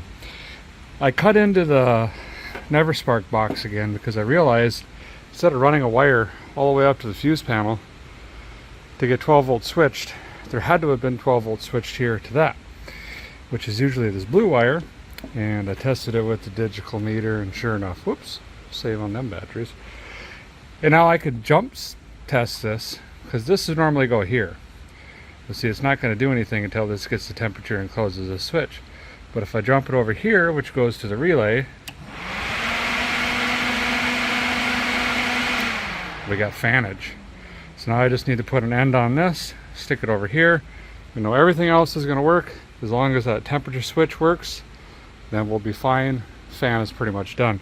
I'm going to wad all this up like this and just hit her with a zip tie. You know what I mean?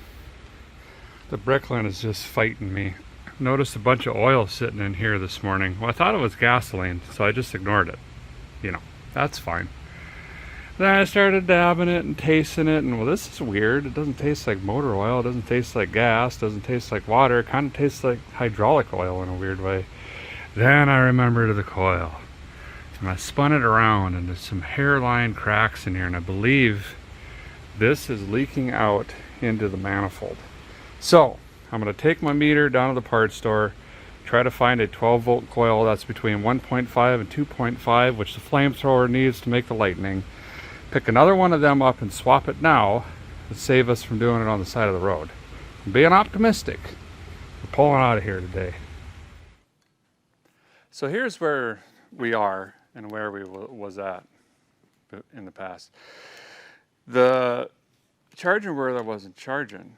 So I said, hey Freddie, I'm going to switch these wires around quick. Because what's the worst that could happen? It wouldn't charge again. There was sizzling noises, and there was a couple zaps, wasn't there? Yeah. There was pretty good zaps. Then I didn't have power where a guy had power previously, and the grounds were now power that were grounds, and the meter wasn't beeping anymore. There's bad stuff. Long story short, I have melted down the flamethrower with other flames in the wires apparently. So we're tearing all of that stuff out that I did and unwiring all the wiring and rewiring back the old bad wiring, and then hoping that this works that was untested and barely rotates. And then wiring in a different coil that's not for the coil adapter. And then if that works, it might run again, but it still doesn't charge. And then I leave tonight and I have 12 hours to do a 9-hour drive. Great. New ignition coil is in. All right, Freddie, bring the thunder. Okay, fire in the hole.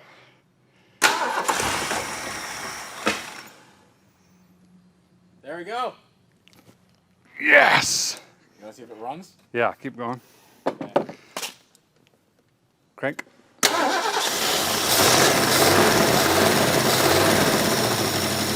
you put the spark tester on one of the cylinders? Yeah, it's over there. So it's V7 right now? Huh? Is it a V7? Pretty much. Okay, the old ignition is now the new ignition, and it's slightly working. Definitely ran better on the flame shooter system. However, Freddie put some pressure in the cooling system and it leaked. So, surprise, the old gasket stacked on top of the other old gasket that I smeared with room temperature vulcanization cream is definitely leaking. So the water pump's coming off again, and we're going to put that gasket in that we just drove an hour to get. And then we'll wait for the next thing to break, I guess. What do you think is going to be next? Well, you were supposed to leave T minus 18 hours ago? Yeah, I think closer to 20. Yeah. Okay. So everything's fine. Yeah. Well, let's sand this down, make it shine. Well, the gasket actually looked really good, and this surface didn't look that bad either. And I hit it with a wire brush before I put it on, but we're getting... See, it's a really good Ford engineering thing, once again, how there's no bolt provisions along the bottom, and this is where we were getting that pressure leak. So, cheek poker, clean, new gasket, more goop, good. Okay. We pressurized the system and we pulled vacuum. It's full. It's circulating. Gonna let it sit here and warm up a little bit. I think I got a vacuum leak or something. It's running rough. Rougher than it was. Freddie just found a vacuum leak. Whoa! Hey, you're living in the future. Wow! Okay, turn them off. Oh yeah. I mean, She has a lazy eye. well, I think it's due to the weight reduction. See on this one. This is good. Wow. Does the temp gauge work? I haven't even looked yet. Hasn't moved yet. No, it's at the bottom. Oh. Wait for this. There it goes. Just kicked on. So fan does work. Set the timing. It's running a little bit rougher, but we also have less than 12 volts. We know for sure on that battery. Just making sure it stays cool. Got a fuel leak on there I got to address. Already kicked off again. Is it adjustable at all? No. You want to just put it on all the time? Well, is it staying the same? It's at 210 now. That ain't good. I might have to move that probe maybe. Yeah. Test 1 failed.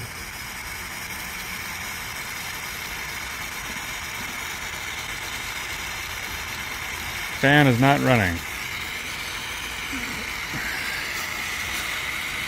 It may have gone to use on whatever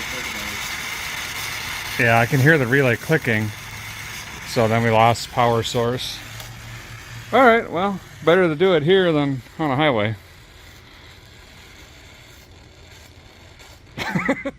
Making some progress here.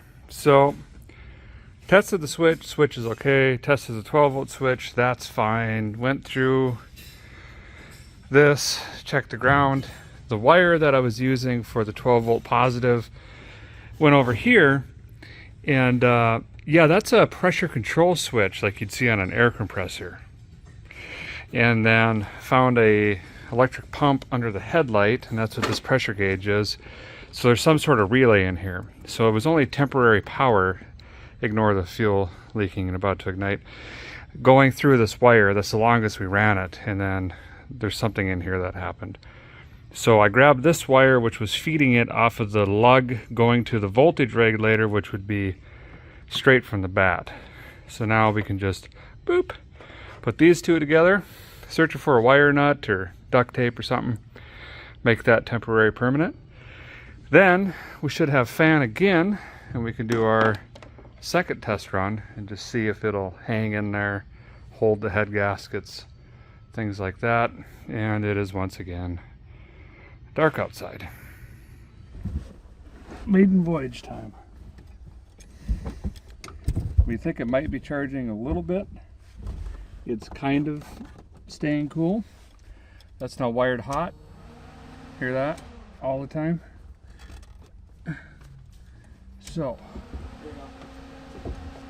Oh, big old commercial dog, all right.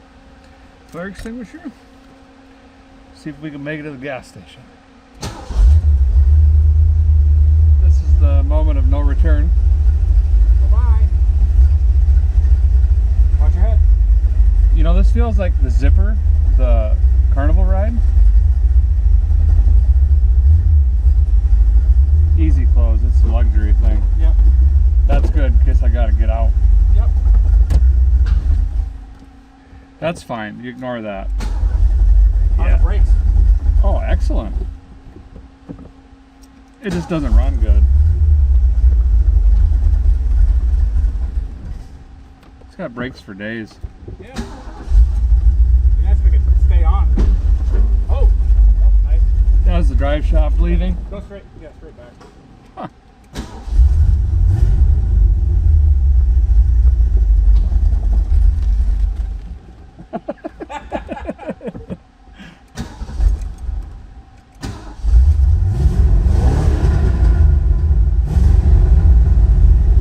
Huh. Oh, got some wheel spin. First burnout.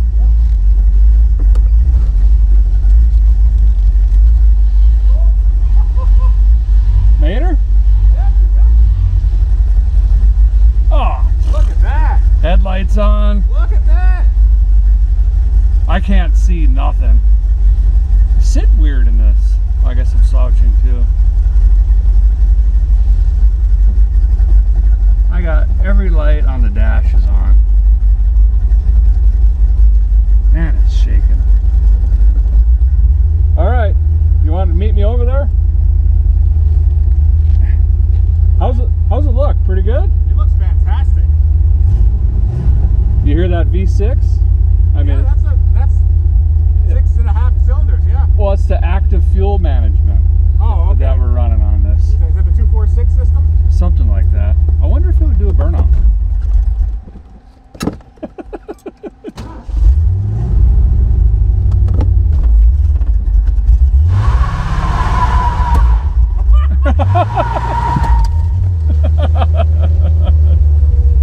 Oh man, this is gonna be a trip.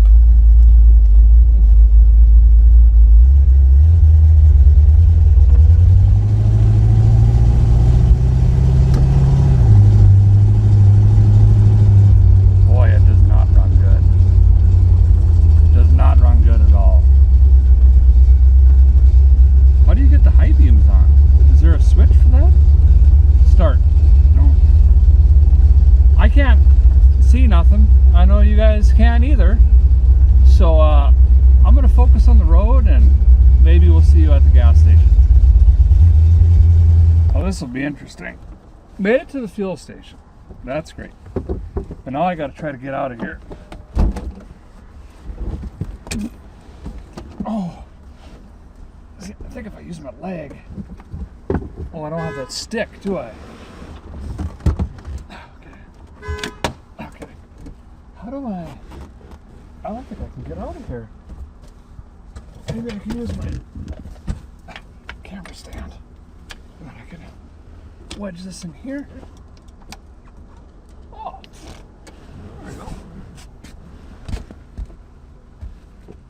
Well, there's probably 8 gallons in it. And I remember that front seal on the tank was kind of not good. So I don't want to fill it and dump fuel like we had on the Chevelle a while back. So we're gonna go here for now. We gotta start somewhere. So that's decently goodish. It's lean popping. Carb needs to be gone through. But maybe we can get down the road. Normally these just leak really bad, but this one isn't. But you just gotta kind of 2-foot it, baby it around. Stayed cool on the way to the fuel station. Let's see if we can make it back to Freddy's shop and then figure out what the next step is. Well, the U-joint is non-serviceable, but we soaked her down with stuff. That is definitely gonna explode, probably somewhere on a toll road. And then the good news, the rear end is full. The even better news is it's full of water. So he's got this thing here. We're gonna try to succulate it out and push some new stuff in. Well, yet again, good morning.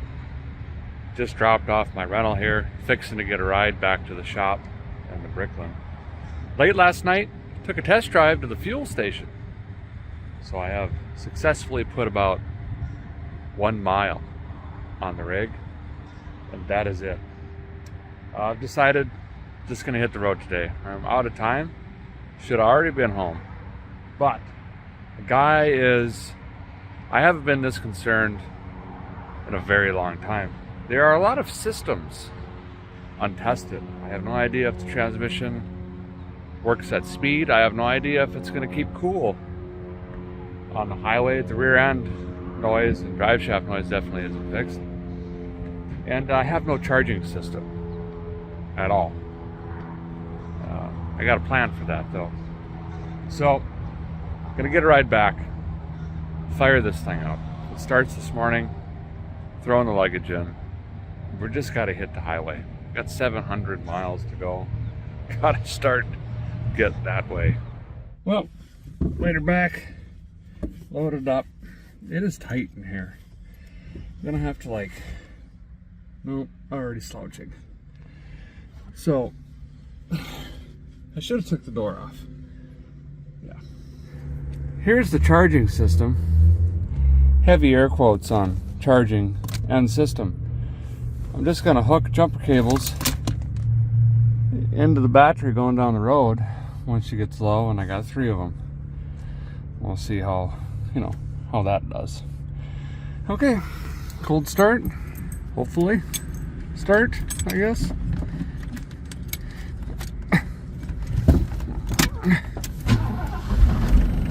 Oh yeah.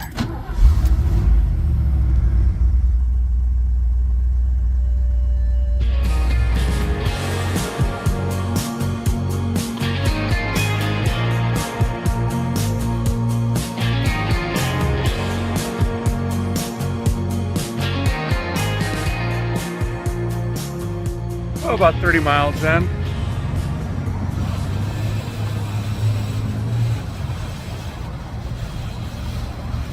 That's good.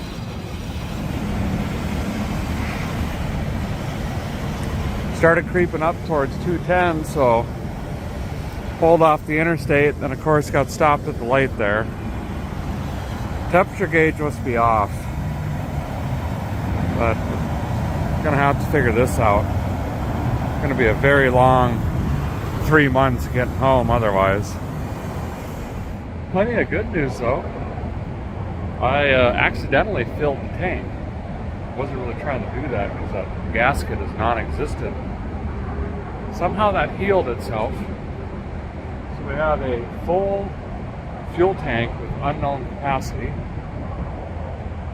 So I can kind of figure out mileage there. Electric fan still electric fanning. So now I gotta figure out how to keep this thing cool. Can't strap the hood to the roof on account of struggling to get out. Maybe it was just low on water. No, but that's what we're gonna say for now. I go and get a few jugs, cool it down, pop it off again if I can get it open. Right now it's taped shut because there's 2 bolts holding the front end. That's fine. I don't know who this Artson guy is, but what a business model. He's just bottling up water and selling it. Well, I got a box of goodies here.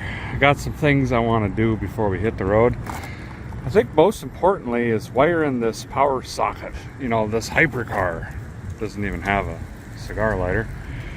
I think we're definitely going to need a cellular device to call for a tow truck or help in some way, shape, or another. Also, the map system is handy. So we'll wire that into the battery. And then I got some try to keep it cool juice, and I think we're probably going to take the hood off and stuff. But first, bratwurst.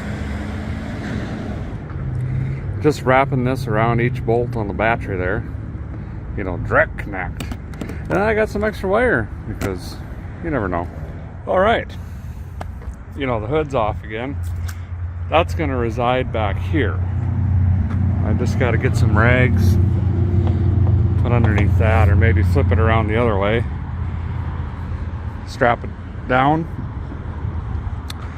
What did I do here? Oh, I put some snake juice in the rad. Topped her off again. This is custom bracket. This is getting more flexy, and the other custom bracket was collapsing right here. So this will give her a little bit more shape for some flow. You know, great design on these cars. See, that's all that wind in here. You know, for the rad. No, terrible. I don't see any other leaks other than that big one there, and the rear main seal, and the transmission seal, and the fuel leak. So everything else is fine. I'm gonna go get a bite to eat. He's actually making me some cheeseburgers. And the nice guy here, Ad O'Reilly, said, hey, I'm going to the hub down the road. I'll just go over there and pick those parts up for you. See, I ordered a Ford DuraSpark ignition module. They're really reliable, but always carry 1 or 2 in the glove box because they're not reliable. That's why I call them Never Sparks. I also picked up a trying to keep the trash to a minimum around here.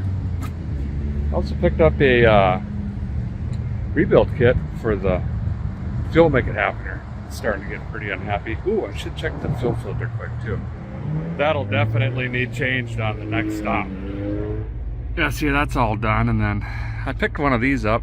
Now I got active volt management. See, right on the fly, I could just lean over and flip my gauge on. Know where I'm at when I need to juice in another cell. You guys gotta throw some Burman in there a little bit, you know. This will rebuild the carb for me, hopefully. Anyway, break some sediment free, keep the combustion chamber nice and clean, clean up them sparkulators we didn't put in, you know, all that stuff. I'm going 2 per tank, very spicy. Well, sure, that won't work. It's like the Johnny Cash song. It said of 1 piece at a time. It's 32 miles at a time, I guess. So, I don't know. Let's see if we can go 40 this time. 48, you know? Already 12:30 in the afternoon, so it's gonna be tomorrow morning yet, if we even make it home. Anyway, enough to yap it. Let's get on the highway.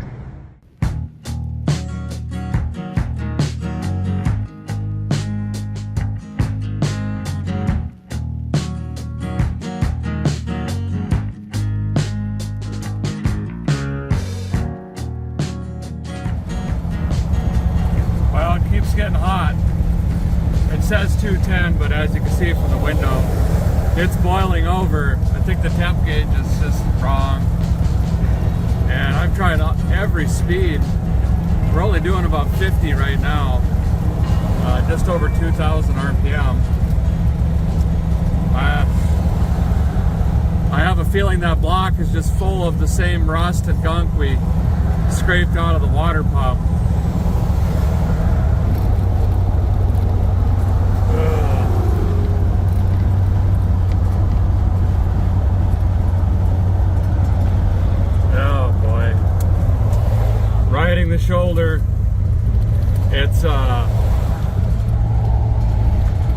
it's missing really bad, backfiring.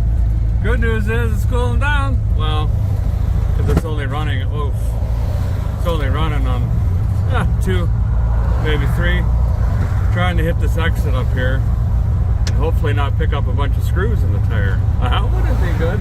Boy, the sun came out though. Really warming up. It was kind of cold this morning. At least on the side of the road, I'm in the safest vehicle made. No. This thing is terrible. Well, my idea is not working.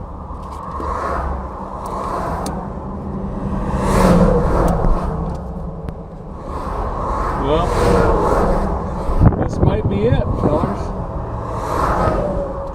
I thought it would be just like jumping a car, but dang. Dang, dang, dang. I got updates. I called every scrapyard within 50 miles, which just seems to be the car's limit. Found only one 351 Windsor and the guy doesn't want to part with it. It's locked up, but it's still good. He wants to sell it with the van. No parts anywhere for the alternator. I called every boat company you could think of in the entire state of Florida, and the soonest I can get it is next Thursday. Kind of running out of options. I did the math again because I went through this. Took the amp straw of the fan, about an amp per 1,000 RPM for the Duraspark, so call that 2.5. Ran the numbers, I should have 22 hours of battery. Should have plenty of battery. Something's wrong with the electrical in this thing, I don't know. But even if we had an alternator and charging system, I can't keep it cool. I can't. I think the block's just absolutely full of rust. Kind of running out of options.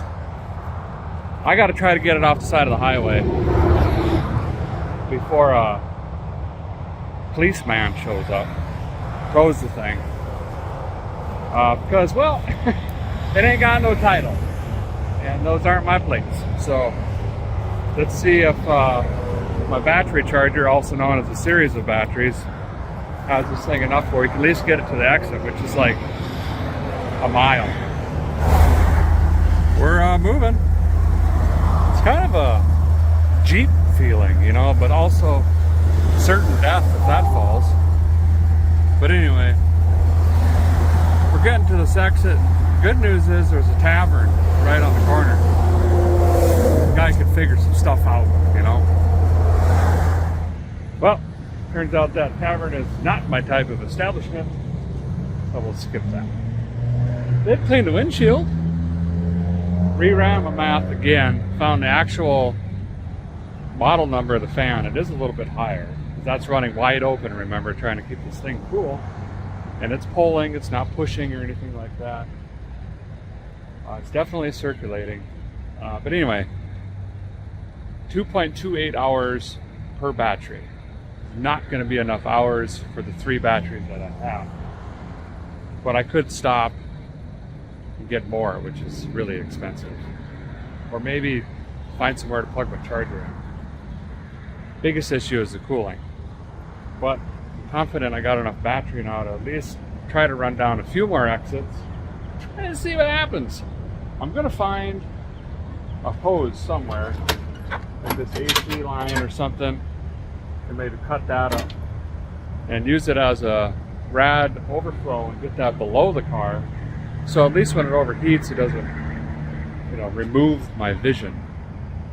Okay, plan, keep moving forward. Okay, there. I was hanging off of that thing with like the jar lid. I think it was supposed to be windshield washer. No, because that was this. Well, anyway, I don't know what it was. I just snagged it onto here. Now that'll flap in front of the rad and plug that up. Okay. Looks fine. Ready for the road.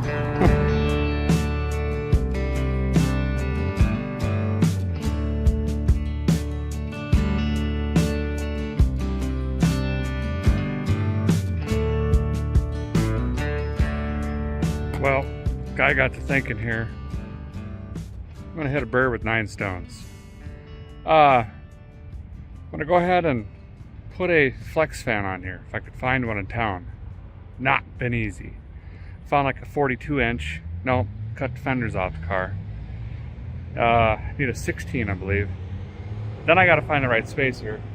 Get it as close to the rad as I can because I ain't got no shroud. Shroud doesn't really mean much when I'm on the interstate anyway, but maybe we'll get more wind. The CF and the M's measurement through the rad that way, and I could drop 20 amp draw on my charging system that doesn't exist. So we'll definitely help our batteries, maybe help overheating, nope, but let's be optimistic. If this doesn't work, we're running right out of options. Okay, I gotta shoot across town to the other store. They're supposed to have a 16-inch, cobble some stuff together, then it's get to work time. You know, the other advantage of dropping this fan is a 7-inch sealed beam pulls between 1.5 and 2 amps, give or take.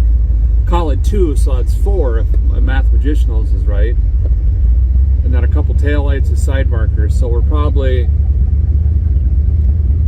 like 6 to 7 amp draw running at night. Well, that's still less than half of the fan most likely, or call it half on the best side. So we'll be in a much better position. Guy's got jips and tips on the old Chevrolet.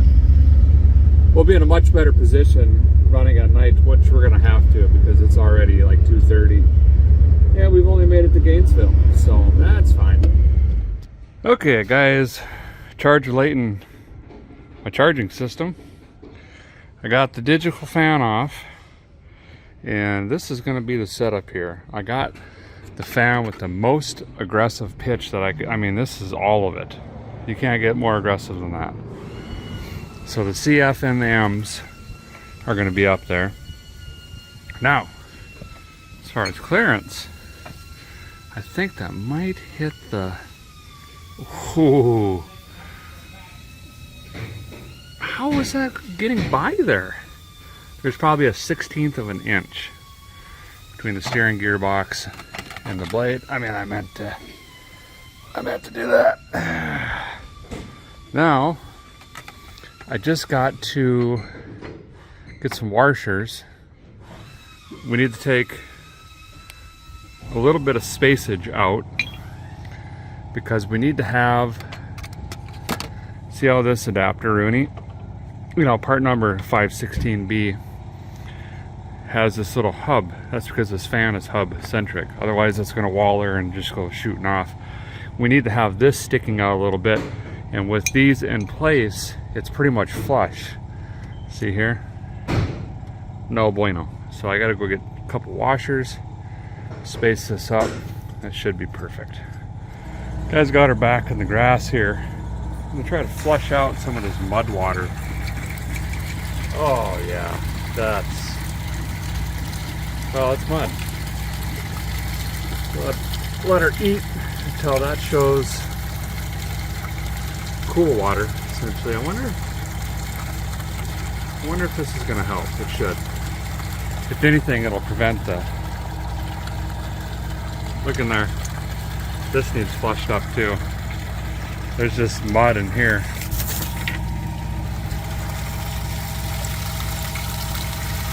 Oh. Just testing it right now because the belt angle was so bad, but this moves considerably more air. In fact, it pulls the radiator back.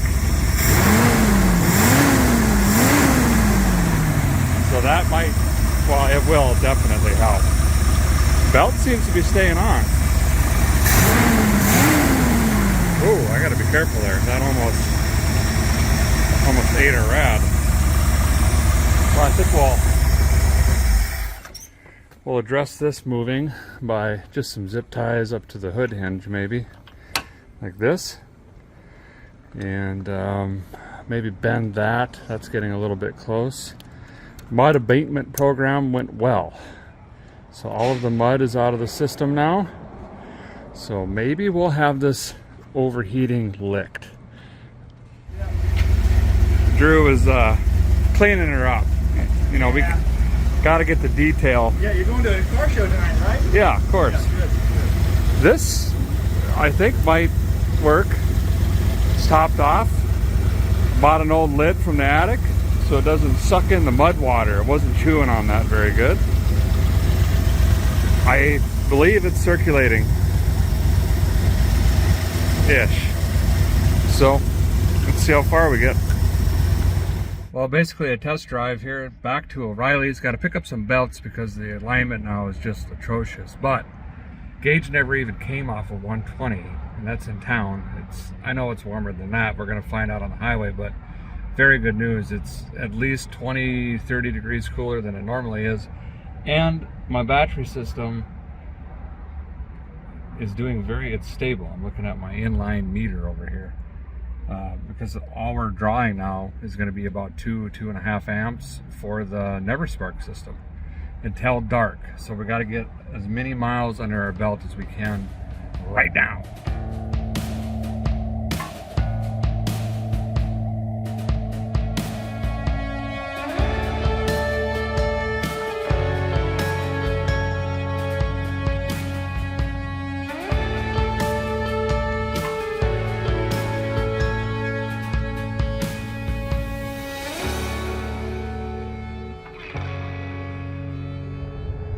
Well, we didn't make it far, and it is very, very hot. I don't want to push it any more than that. It's going to ruin the engine. Can't keep it cool. Yeah, she's just not wanting to stay cool. Boiling all the water out of it. Man. Well, at this rate, it's going to take a guy 3.5-4 months to get home. That's fine. No, I just don't think the old guys got it in it, to be honest, without quite a bit more work. I've been doing this for, I don't know, 20 plus years now, fellers. And I can count on one hand the amount of times that a guy's throwing in the towel, and I think I'm going to add to that this time. I've got a day scheduled with my son, build a go-kart tomorrow, and I'm not going to miss it. So I'm going to grab a U-Haul truck and that auto transport right there and just pull this thing home. Did make it 185 miles. Still gonna call this a win. After 40 years, the Bricklin did run and drive. It just didn't have 700 miles left in it. But we can get it home and do something with it now. So comment below what you want to see with this thing. Just keep in mind, parts are a little bit hard to find, but interested to hear what you have to say. As always, thanks for watching. Appreciate it very much. We'll see you next time.